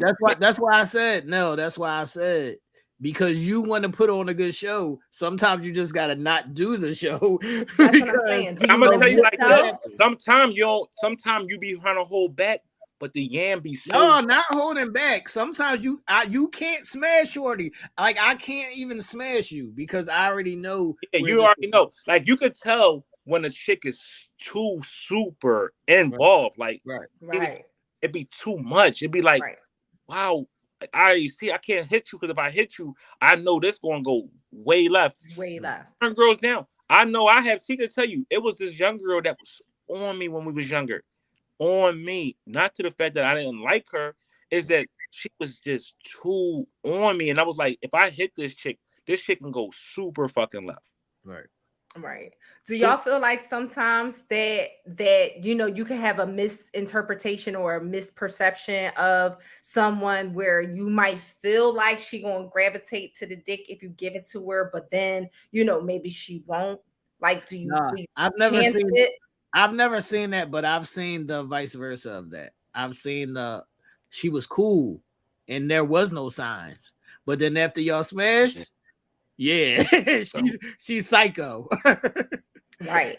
But then, I think a lot of that is more. It's a lot. I mean, we put a lot of oomph into the dick, right? We give that so much credit, but it goes deeper than the dick. It goes about the person too behind the dick. Right. They see a person that's well-rounded, got something going for themselves, got a lot of boxes checked, and then you got some good shit with you. They like, God damn, like I can't. But no, there is something to the skill of. I agree. Yes, I agree. Facts. That's what I was gonna say. Skill is important. But a lot of too. Like you could be. Dick ain't everything. Right. Dick is everything, but it ain't everything. And then when with a good something behind it takes you to another level. Like dick can keep you in a conversation. I heard that from women. Like you lay some good pipe, you getting invited back another day. Okay. Yeah, facts. And they just want that connection too. The connection is so important. Outside of just the physical, I think too, once the sex is good and the energies are exchanged, then that's when they gravitate to you more on another level. They want to talk to you more, they want to see you more, they want to this, that, and the third. But my question is also, like, you have her sitting in front of you, Nell and T. You have the lady whose video we watched, and she's crying, and she's just basically telling you exactly how you make her feel, and how she has gone fucking mad over the dick. No, I'm never smashing that again. But what are you saying to her outside of not smashing her again? What are you saying to her? You wilding, Shorty, and I'm out. It's not even going to be a deep. And she's gonna say, "No, you're not going nowhere. You're not." And she holding the door. You're not going nowhere. Sis, you can find not sis. Look, sis, if that's going fucking drive her crazy. Like certain words is trigger words. You never call some shit that you boning. Listen, there's never a time where a girl is going to stand in front of me and tell me that I'm not, going about my business. If I have to push you down to the floor, I will push you down to the floor, Shorty. Listen, like, sis, move. She's to the point of psychosis. Like she's sitting there crying, talking about how magnificent your dick is. If she say you ain't going nowhere, trust and believe the energy of the intergalactic is coming out. All right, but I'm saying, so, I'm going out the back door. Like soon as she go to the bathroom, whatever happens, like I'm going out. I'm getting out. Like no, like, you gotta get a grip. Like, all right, cool. I get this that you felt it. It was good. Congratulations, all that. But come on, babe. Like, get the fuck. Come on, we're wilding. Do y'all think it's possible for? Do you think it's possible that one person feels it and the other person doesn't? So like she is to one extreme pyramid, like one extreme side of the pyramid, right? And then you just so nonchalant about it. Like, is there ever a time where it's equally met, or is it always? No, it could be one person like extremely this way and the other person is just like, eh. No, it's equally met. Right. We get fucked up too. Don't get it twisted. Right. Pussy is good. We getting fucked up too. Don't get it twisted. Because that shit, it keeps us there. And it ain't just right. It'd be like, damn, that shit attached to that. And I like that. I like her. And she got some good. I could put up with her mouth. I could put up with her shit. I could put up with that. Yeah. It definitely will have you tripping though. And see, that's what I'm saying. Like, how far do you trip? Like, what are your limits, ladies? Tell me in the chat. Like, what are your limits? Like, when you experience but I'm just saying, like, some of us, and I'm gonna say us because just us as women, like some of us know, like, okay, well, we get some good dick, but we able to, maintain an even temperament. Let's symbolize this. Louis bag from me. Hold on, though. Let's symbolize this, man. A lot of times women can't handle it because they never had it. That's why I always say experience is the best teacher. If you only fucked Larry and Larry was trash, now Johnny can be just a little bit good and you still losing your fucking mind because you never had, anything even above average. That's why I always say you got to learn yourself. You got to learn your body. And then you have to have some kind of experience to where as though you can be able to control your mental over this good dick. Right. And I think too, you got to have some sort of mind control. Like you just had some control over your own mind and your own feelings, because even if it is good, I feel like, you still have to be able to control those emotions that are attached with having good energy, good sex, because that shit can really like elevate you and take you out of your plane. Like, look at sis, for instance, she fucking crying tears. She ready to risk it all for that dick. But you have to be able to control yourself enough to know that, okay, this is some good meat. All right, cool. But it's not mine. Where does the possessiveness and the obsession come in at? But there is a thing that when you do get some good dick, I'm just say this for y'all because I would know, but I'm gonna just say that I'm gonna just say that there is a thing that because women have had corny or trash dick, that when they get that good dick, they want it. They want to lock it down. They want to keep a hold of it, and they'll do anything to get it as much as possible. That is a real thing. What does that do for y'all ego? Super ego booster. My ego is already extreme though, so it can't really do anything to me at this point. But when I was younger, super ego booster. Is that what y'all like? Is that something that you look for? No. Like for me, like, are y'all concentrating on the act of connecting with someone? Yes, or are y'all? Yes, Ish, that is something that I used to look for. I used to look to be a dominant person, and I want you to be crazy. That was a thing. That's what I was asking. Right? Yes, is that the goal? Yeah, that was a goal at one point. Now that's the younger goal. Right. The goal now, what is it? Genuine connections. Yeah, the just great sex, genuine connections. The goal is not to make her go fucking bananas. Right. Or if I do want to make her go bananas, it's because I want it to be a mutual thing. Mm-hmm. And y'all saying sorry after y'all do it? Why are we saying sorry? No, said sorry. I never said fucking sorry. No, I'm just saying, like you trigger that, you hit that, and it ignites something in her that makes her go crazy with Why we Nah, being dar? this the thing. It's no sorry. Right. It's a sense of you is a fulfillment that you we had a great session. Right. She's pleased, I'm pleased, we Right. good. You go and lay in that water that you made because it's 2 o'clock in the morning. We not washing sheets. You gotta lay in that. We doing it on your side so you can understand what you did. Right. And that's the like there's a sense of accomplishment. We all have that. We all have it, men and women, right? There's I want to please him. I want him to know I was here. And the same thing. I would still say to this day, anytime I have sex, I'm grading my performance and I want to win. At a point where I don't give a fuck about winning. I just want to make her the fuck I happy. want to win every All fucking right, time. so let me ask y'all this. Let's just step outside of let's just step outside of that for a second, right? What if it's just a smash? I still want to win. And you don't want to necessarily a long-term connection, like you just want to hit it. That don't matter. And whatever, and then you go back to your regular my name is still my schedule. name. My name is still my name, Ish. my name still has to be good in these streets. My name is still my name. Right, but that's what I'm saying. Like, what if you had a shorty? Let's just say you had a shorty, or you had a main, or whatever the case may be, right? And then you dipping out real quick just because you want to get into something a little sweet, something different, whatever the case may be. You putting down your best work. Yes. Then you got shorty reaching out. Like, that's what I'm saying. I don't know what it like. What does that even look like? Mediocre dick? No. Like what? I mean, I'm sure it's some out there. Like, I've had conversations with women who says it's a plenty of mediocre dick out there. Right, but that's what I'm saying. I can't see it in my perspective. Like I can't see it from my point of view. Like I'm gonna go fuck shorty. I'm gonna just do light. I'm gonna be light. Like I'm gonna go fuck, but it's gonna be light work. Like that don't even seem right. Like why are we doing this?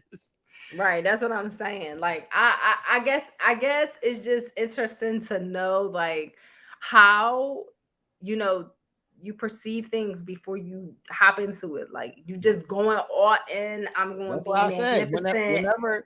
Whenever it's coming to the table, I'm going in to dominate. Like I'm going into the phone call tomorrow. Like that was great. And when can we do that again? Yeah. Mm-hmm. I mean, we all love to hear our man or the next day. Damn, I can feel it when I go to the bathroom.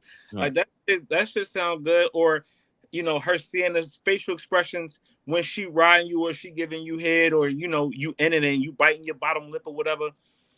Like shit like that. That shit is a sense of accomplishment because you understand that you doing something right and you make that person feel amazing. That for me is the ultimate goal. I don't give a fuck about winning or whatever. I just don't want to lose, and losing means she's not satisfied. That's a loss for me because we did all this. We sweat up. We all sweaty. You know what I mean? For nothing when, that's what it is. Now, it could be a bad round. Maybe the next round you redeem yourself. Maybe the next round we go, or the second time we hit it, I hit it again or whatever. It's a different situation. That's for me where it gets to be that. Fuck that competition shit. Right. It's just about how we both in this big age that we are now.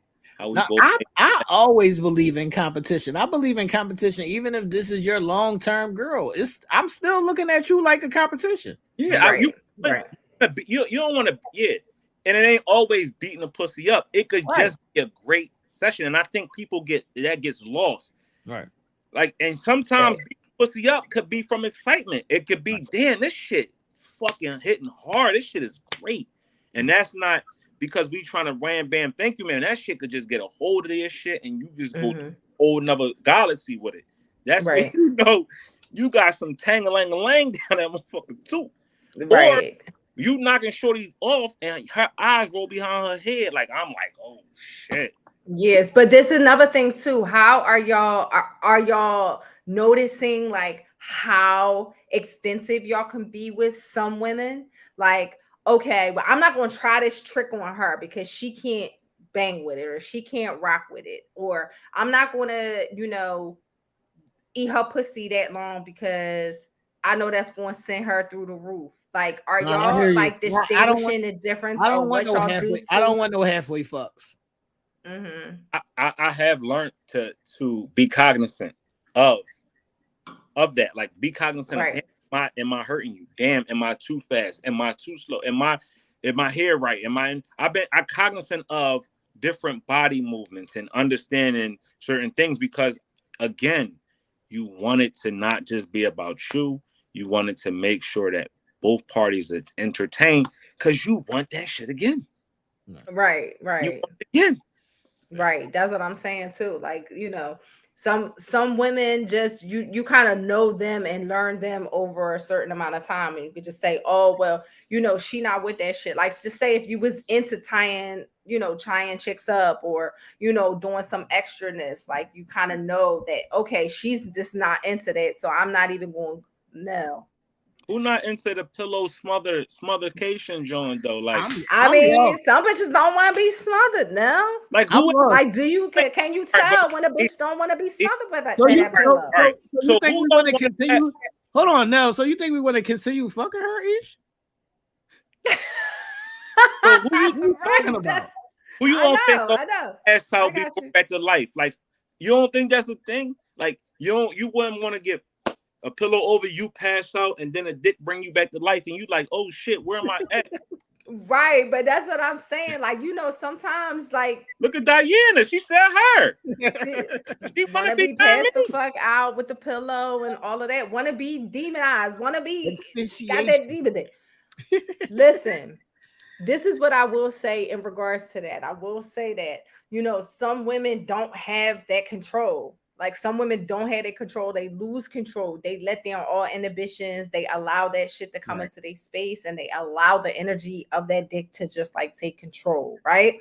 But I will say that, ladies, if there's anybody out there that gets to the extent of the woman that was on the screen where she crying and she about to do some shit and risk it all, you gotta control that shit. I've seen plenty of women in that stage. There's not nothing abnormal for me to say. Right. And the problem is you still continue to pass it out.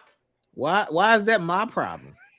Because how many windows is you gonna get bust down? Doors you gonna get kicked down?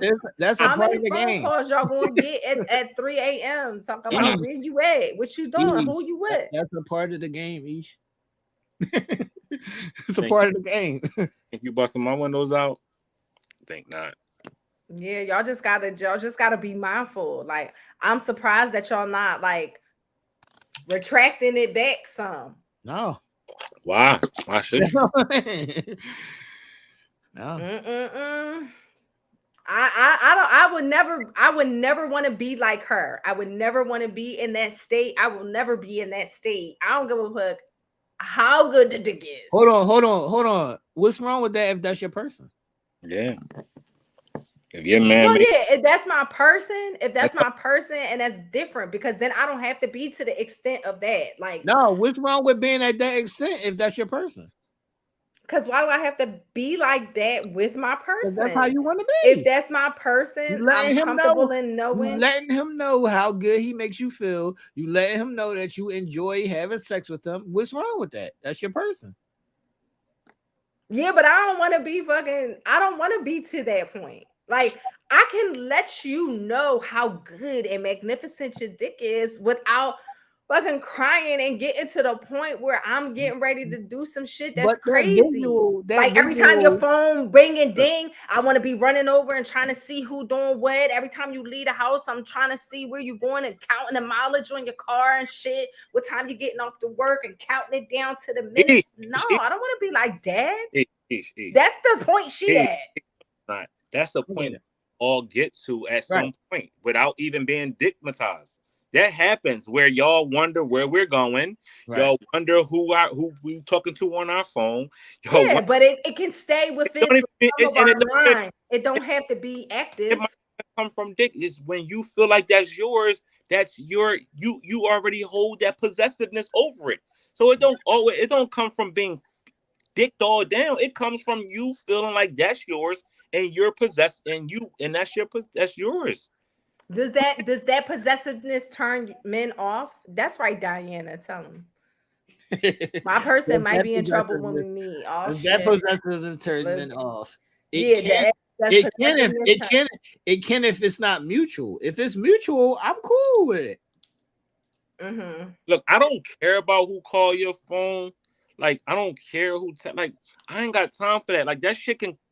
I say it like this. Why would I try to fuck up my happiness by trying to find something that's going to fuck up my happiness? If I'm going to go look for something that's going to deter me from being happy, I'm a damn fool. So if I go looking for something that I think it might be, then I am only trying to hurt myself, and I am not in the business to hurt myself. If it comes to me, that's different. But I'm not going out searching for that shit. That shit is not. That shit is. I think it's layers. I think it's layers and levels to this shit. Like, as long as you not being physical to me or my things, but you are expressing yourself about how you feel about me and it, I'm cool with that. Yeah, it's please. What you cross the line. Yeah, please, lady. Please, this first around. Please don't fuck with Nell's car. Right. Don't fuck. It go from 0 to 100 real quick. Now that's the point that I'm trying to make. Ish. It don't. Listen, y'all. It don't go to 100 real quick. Hold on now. Ish, listen. That video may have been extreme, and it may have gone too far, but there's nothing in the world more of a turn on than you calling a nigga and you telling that nigga, yeah, that was that. Absolutely. I would almost agree, and I would honestly think that some women who would do that, it would be a turn on for them too. Like, it would just be so fucking, they would be so enamored with it that it would turn them on as well. But when we get to the point of oblivion, right, then that's where it become a little weird and problematic. You gotta control that. What's oblivion though? Sitting there snorting and snotting, talk about I'm crazy. Oh, this dead dick, I'm crazy. That's oblivion. That means that you didn't see it, but the knife and the knife is on one side, the gat is on another side, and let a bitch say, I want it. He is fine. He is something. He in his comments or anything. Look, Ish, that lady went a little too far, but definitely send that nigga the text saying, yeah, I need that. Yeah. What's up? right, yeah. And you could do that on a comm, and that's the energy that is progressed between two individuals where it's just phenomenal. So, but that's crazy. So you think she crazy if she telling this nigga she gonna kill him? Like, if I got that, told me she was gonna kill me, don't tell me you're gonna kill me. I take shit. I take it a little weird too. I'm wilding out, but like.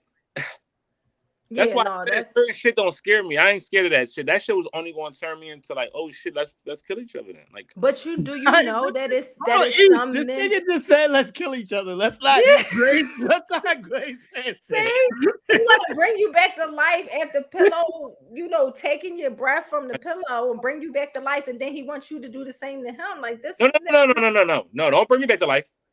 Don't you dare. It's only for you. No, I'm saying I don't want to play the smother game with myself. I don't want to go out. I don't want to pass out. I don't know what you're doing to me in that moment that's going to bring me back to life. I'm bringing back to life. I know what I'm going to do to you. No, cut it the fuck out. I'm saying though, like if I put the pillow over and you pass out, and then I give you a couple strokes that bring you back to life. That's beautiful. I can't.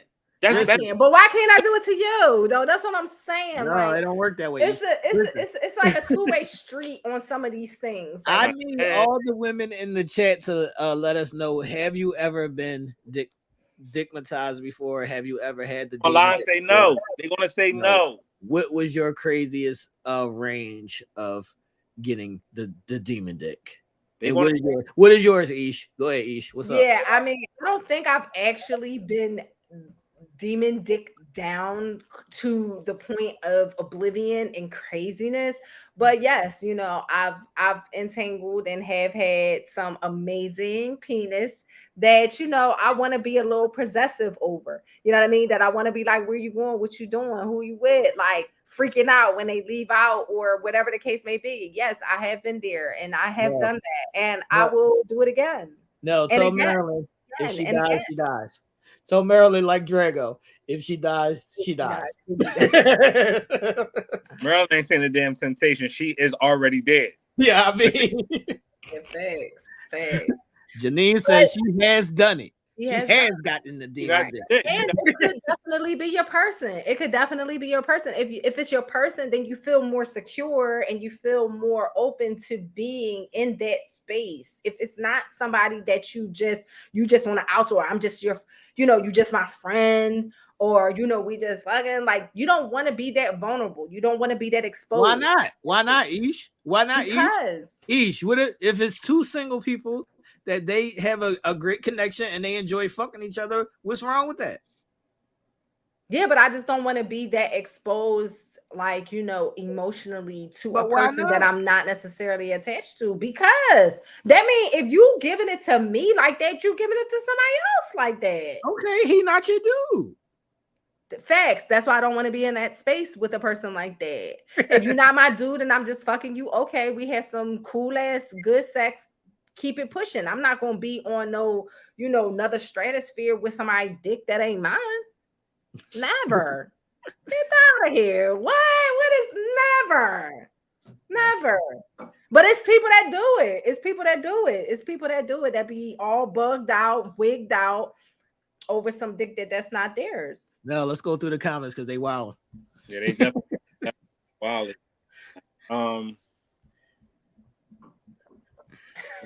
Let's go into this right now. So, hell no. Hell to the no. Leave that pillow alone. Nope. Pillow is the pillow. Pillow is the pillow. Y'all need to experience some of that. Tara said at some point when I was in my 30s, yes, but not to the point of catching no case. And I don't even think Shorty was trying to catch a case. I just think that she was just like, damn, this nigga loved me. I mean, he gave me, and I don't know how to handle it. She would catch a fucking case easily. There's no way that you're gonna have tears streaming down your face, and you were just like, like that's crazy. She catching cases. I've seen it before, Ish, and that don't mean that it always leads to her catching a case. That just means so what it leads extra to? Passionate about. She loved that experience with your dick. Yeah, that's all. That's what it is. Juanita, I think it's a very fine line. It's a very thin line. Somebody is talking to you. Juanita said, Ish, I was in a situation like that. I was throwing off. I was crying. I couldn't contain myself. I was ready to kill him and them. See? Juanita, how did you get out of it, sis? I want to know. Like, was it hard getting out of it? Was it hard detaching from it? I don't think that part is hard. You just ghost the person. Maybe she's still no, but if you want to receive an end of it, it's not easy to be ghosted or to if you got ghosted, what the fuck can you do about it? You got ghosted. But can I ask a question though? Hello, detective agency. I'm tracking niggas down. Like that's the psychotic component of it. What's wrong with her being in that state? She's nothing. There's nothing wrong with it. So if you get to that point, enjoy it, embrace it, because that shit heavenly. You have to have control over it. That's it. That's all we saying. It's just control. Lose control, man. Sometimes it's cool to lose control. Lose control in a good way and fuck better and have better sex and do wild and adventurous, crazy things. Been wilding in the comments for the past 20 minutes, right? Why? Yeah, Lady V. So good D is not better than that WAP. How do you know? Oh, see, we had to put up Juanita's comment. We got to put up Juanita's comment. Let me think about it, man. Hold on. Let's stay on that for a second. Let's think about this, man. Good D is not better than that WAP. Let's think about that, man. But how can a woman? How can a person? That's what I mean. No. Let's think about this now. The best WAP you ever had, was it even any comparison to the best dick that you put down to somebody? It goes hand in fucking hand.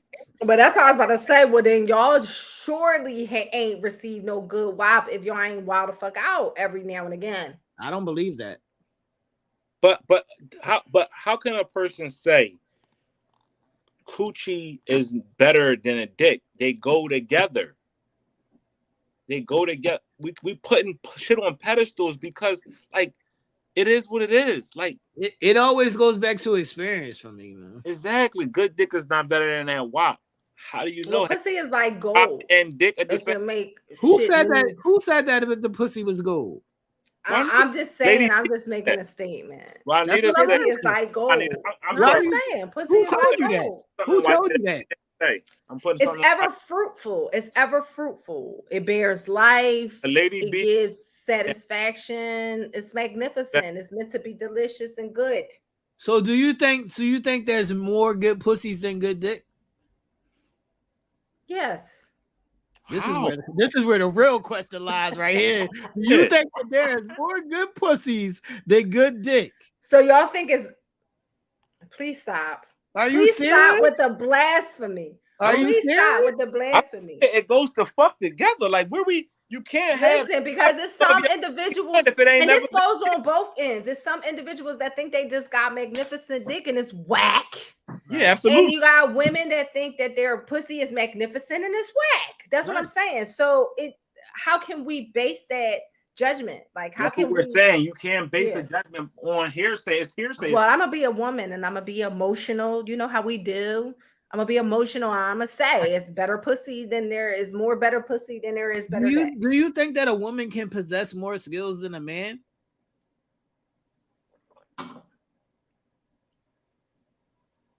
What you mean in regards to delivering? Yeah. Serving it up? Oh yeah. Mm-hmm. I haven't. Where's this fucking? Where's the sign up sheet?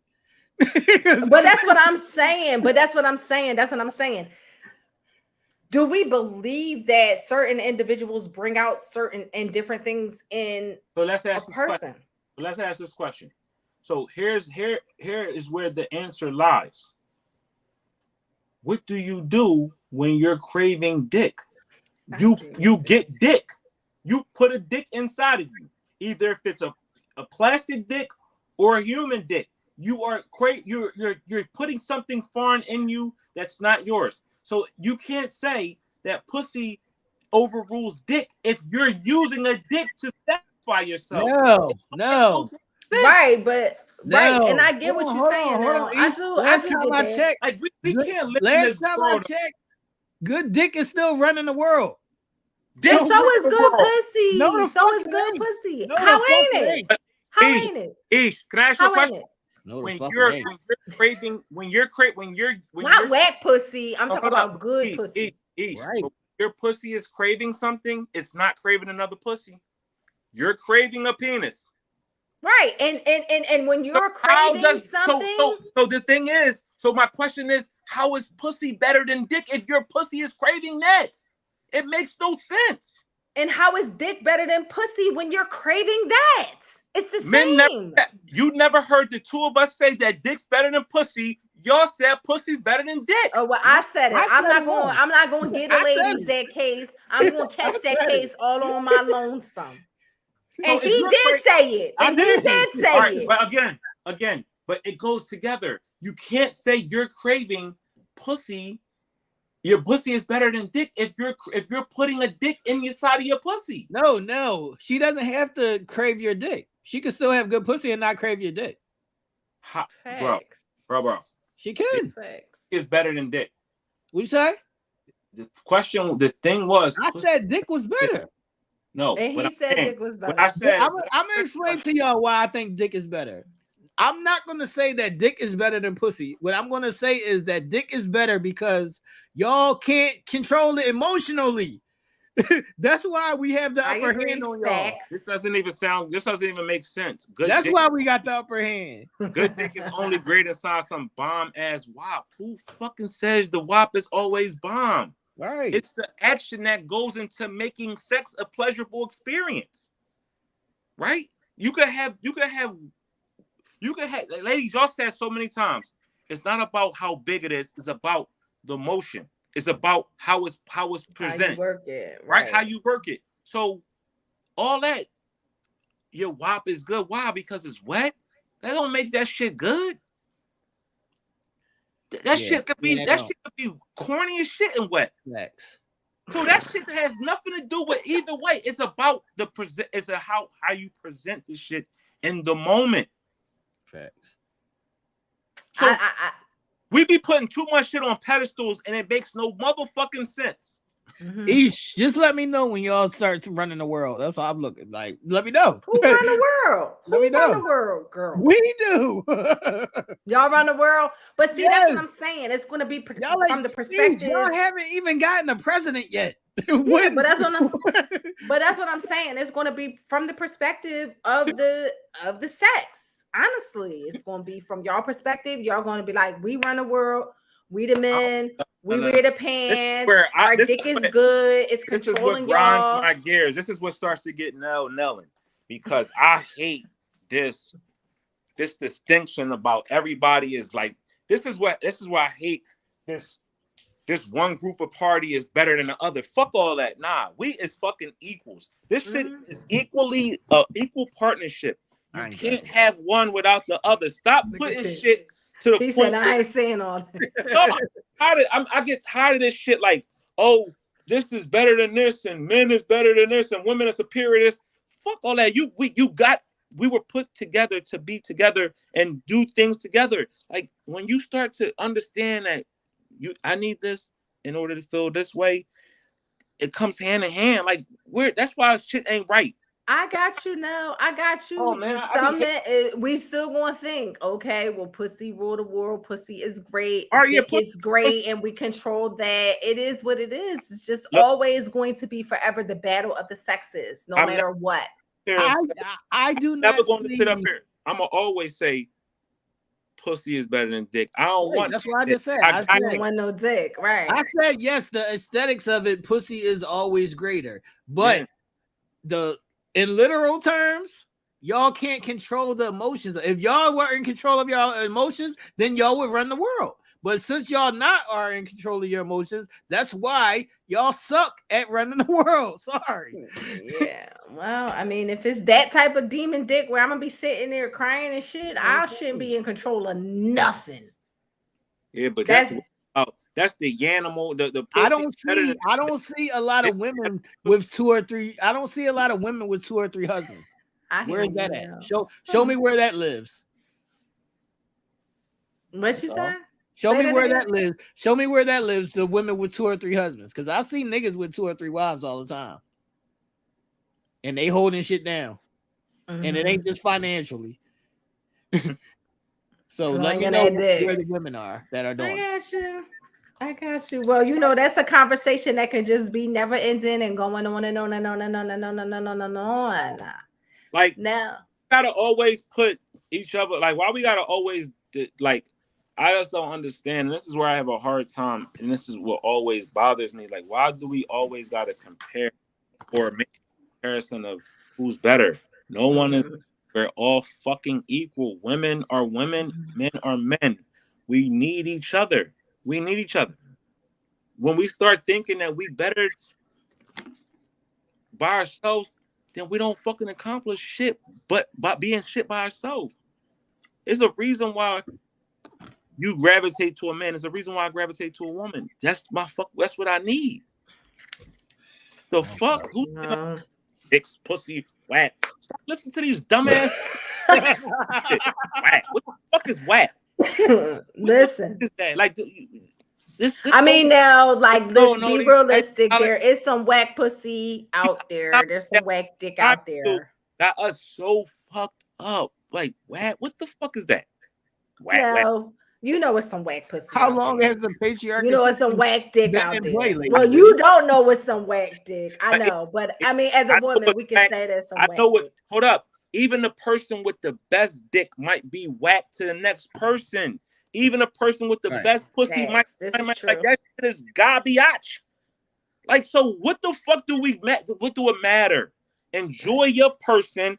Enjoy them. Let them enjoy you and congratulations. I agree with that. More sex, less. Yeah, facts. And if that's the case, if y'all if the pussy is better than dick, then go eat some pussy. Don't threaten me with a good time. I'm doing none of that. I'm going to go get me a woman because that's where I feel comfortable at, and that's right. you go get a man because that's what you want and you feel comfortable. So let's enjoy this shit. Oh my God. Make a competition out of this shit, please. Wait, look. Oh my God. Lighten up, Darnell Farrakhan X. We Nah, was talking about some coochie. We was just talking about some coochie, some good coochie, some good dick. But at the end of the day, it is what it is. Like, what the fuck? Like, I got you. Well, no. We live in a world where shit is just so fucking ridiculous. Like, people be hinging their existence on stupid shit. Like, and be wondering why they can't get far in life because I know. Well, just don't give out no demon dick and everything will be everything. Nah, but I don't play that shit though. Like that shit be nutty to me. Nell losing it. Yeah, Nell is losing it. And I'm sorry we got on that track because this was supposed to be, her crying tears.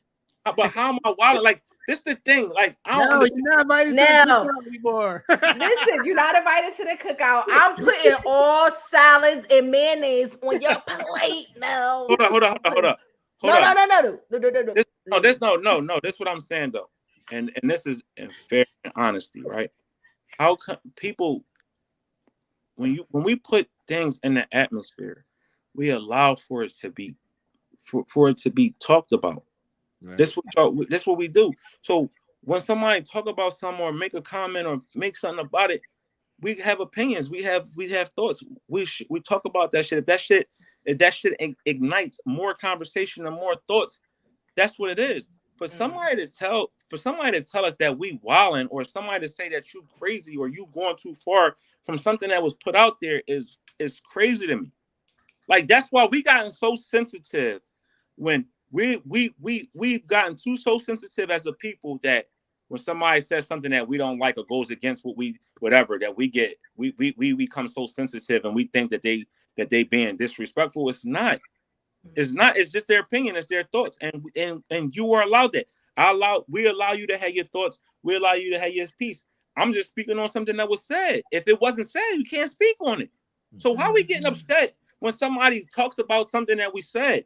It's a comment that was put in the atmosphere. Y'all know how I am. I'm gonna say what I feel, and I'm gonna speak how I mean. Mm-hmm. And how's to say how am I wilding about that? That's what we here for. We conversing. This is a conversation. Mm-hmm. If you don't believe in something, we just don't want to see you triggered, Nell. So at the end of the day, Nell said, "Y'all pussy is not greater than ours, and our dick is not better than y'all pussy.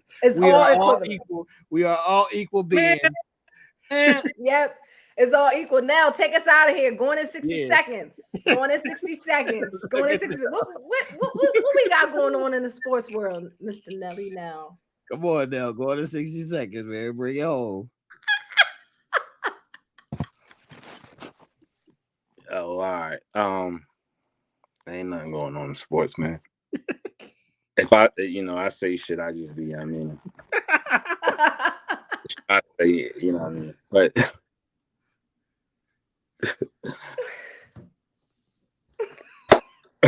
let me something else.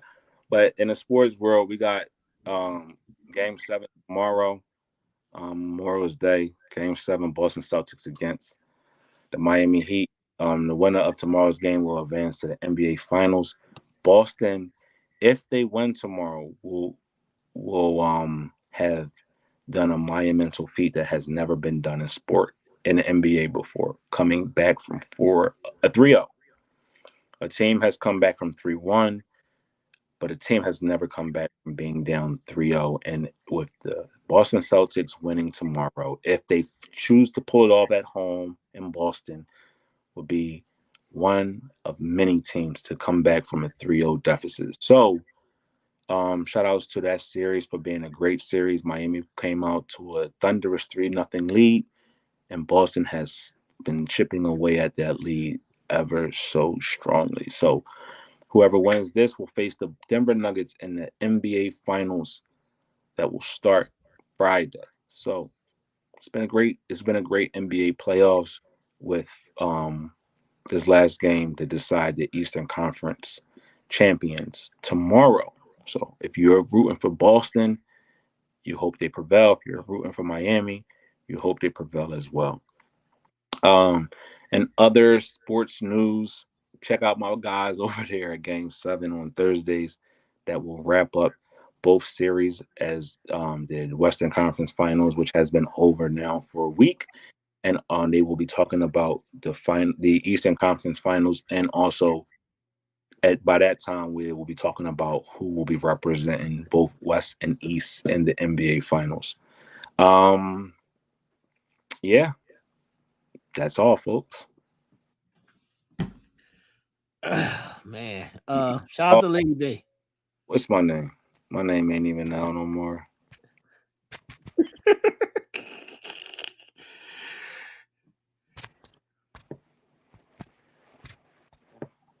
Okay, what is happening? What's up, Ish? You take your mute off. Oh yeah, I'm like, no, what's happening? I know it's about to be some shit. Martin X. See, I knew it. I knew it. It's all good, people. Make It's sure y'all like all the good. video, subscribe to the channel. If y'all not a member yet, get your membership, because we do drop exclusive content once, maybe sometimes twice a week, and it gets even spicier than it gets here. Tune in on Wednesday for Taylor Made Kicks. This is the Final Four face-off week, and then Thursday for Game 7. We will be doing a White Men Can't Jump movie review on Thursday. Nice. That's gonna be good. Although I didn't see the movie yet, so maybe I'll try to watch it beforehand. Right. I think it's on Hulu right now. Okay. Oh, it's on Hulu. That's right. Yeah. Okay. No, you still alive? You all right, Mr. Martin X? You all right? All is well on the camera. Like, I mean, technically, just stop giving out demon dick and all will be well in the world. I need to say, shout out to my son. Today was his 19th birthday. Happy birthday. I had to take him to Darning Park, even though he's 19. Happy birthday. Happy birthday, young boy. You know, now get out. Not now, get out. What's up? No, you all right? You still alive? Yeah. It's my last show. This is my last show. Rod, it's been a great 3 years here. I appreciate it. Y'all been nothing short of amazing. I'm laying my mic down at Pond's Funeral Home. RC. Cut it. Just cut the nonsense. I'm not allowing that shit to go down. Like, nah, man. Like, y'all don't understand. I got a couple of don't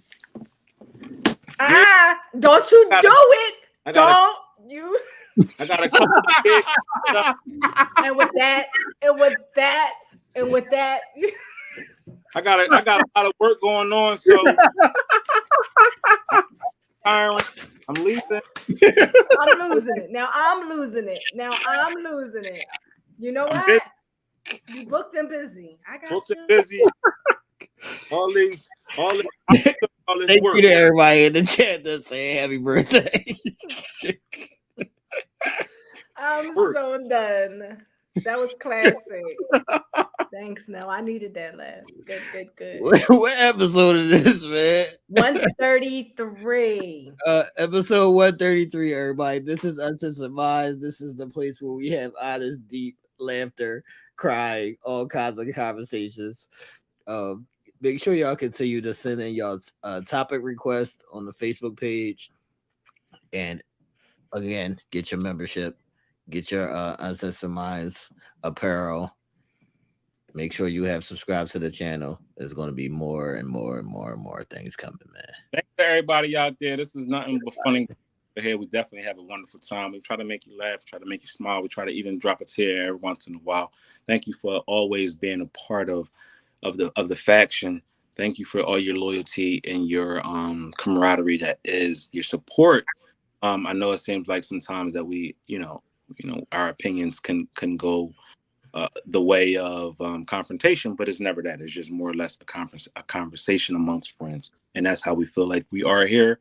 We're friends that love each other and that bring out honest conversation. So hopefully you will join us again next week at 9 p.m. for another Uncensored Minds Reloaded, which consists of T, Ish, and myself. Don't forget, us at Wednesday is the Final Four face off this week. This Wednesday with Telemade Kicks, 8 p.m. Wednesday. Another classic episode. We will be taking Telemade Kicks into episode 101. We just enjoyed our 100th episode. Thank you to everybody that partook in that. And we appreciate everybody that has something positive to say, and even somebody, even just your presence and helping us to bring 100 episodes to this platform. Also, check out the guys on Game 7 at 7 on Thursdays. It's an amazing show. It's full of fun, laughter, and just pure comedy. But those brothers over there, they definitely make sure that they get you to that what's happening in the world of sport. And then we're always looking to grow and be even better than we were the week before. So if you have any suggestions, you have any comments, you have any topics that you want to discuss, feel free to drop them in our comment box. Feel free to send us emails and or text, and we will make sure that it's a part of our Thursday conversation, which then will leak over to us here at Sundays at 9 at Uncensored Minds. We appreciate your support. Now get out of here and enjoy the rest of your Memorial Week. Yes. Enjoy. See you Bye, guys next people. week. Peace.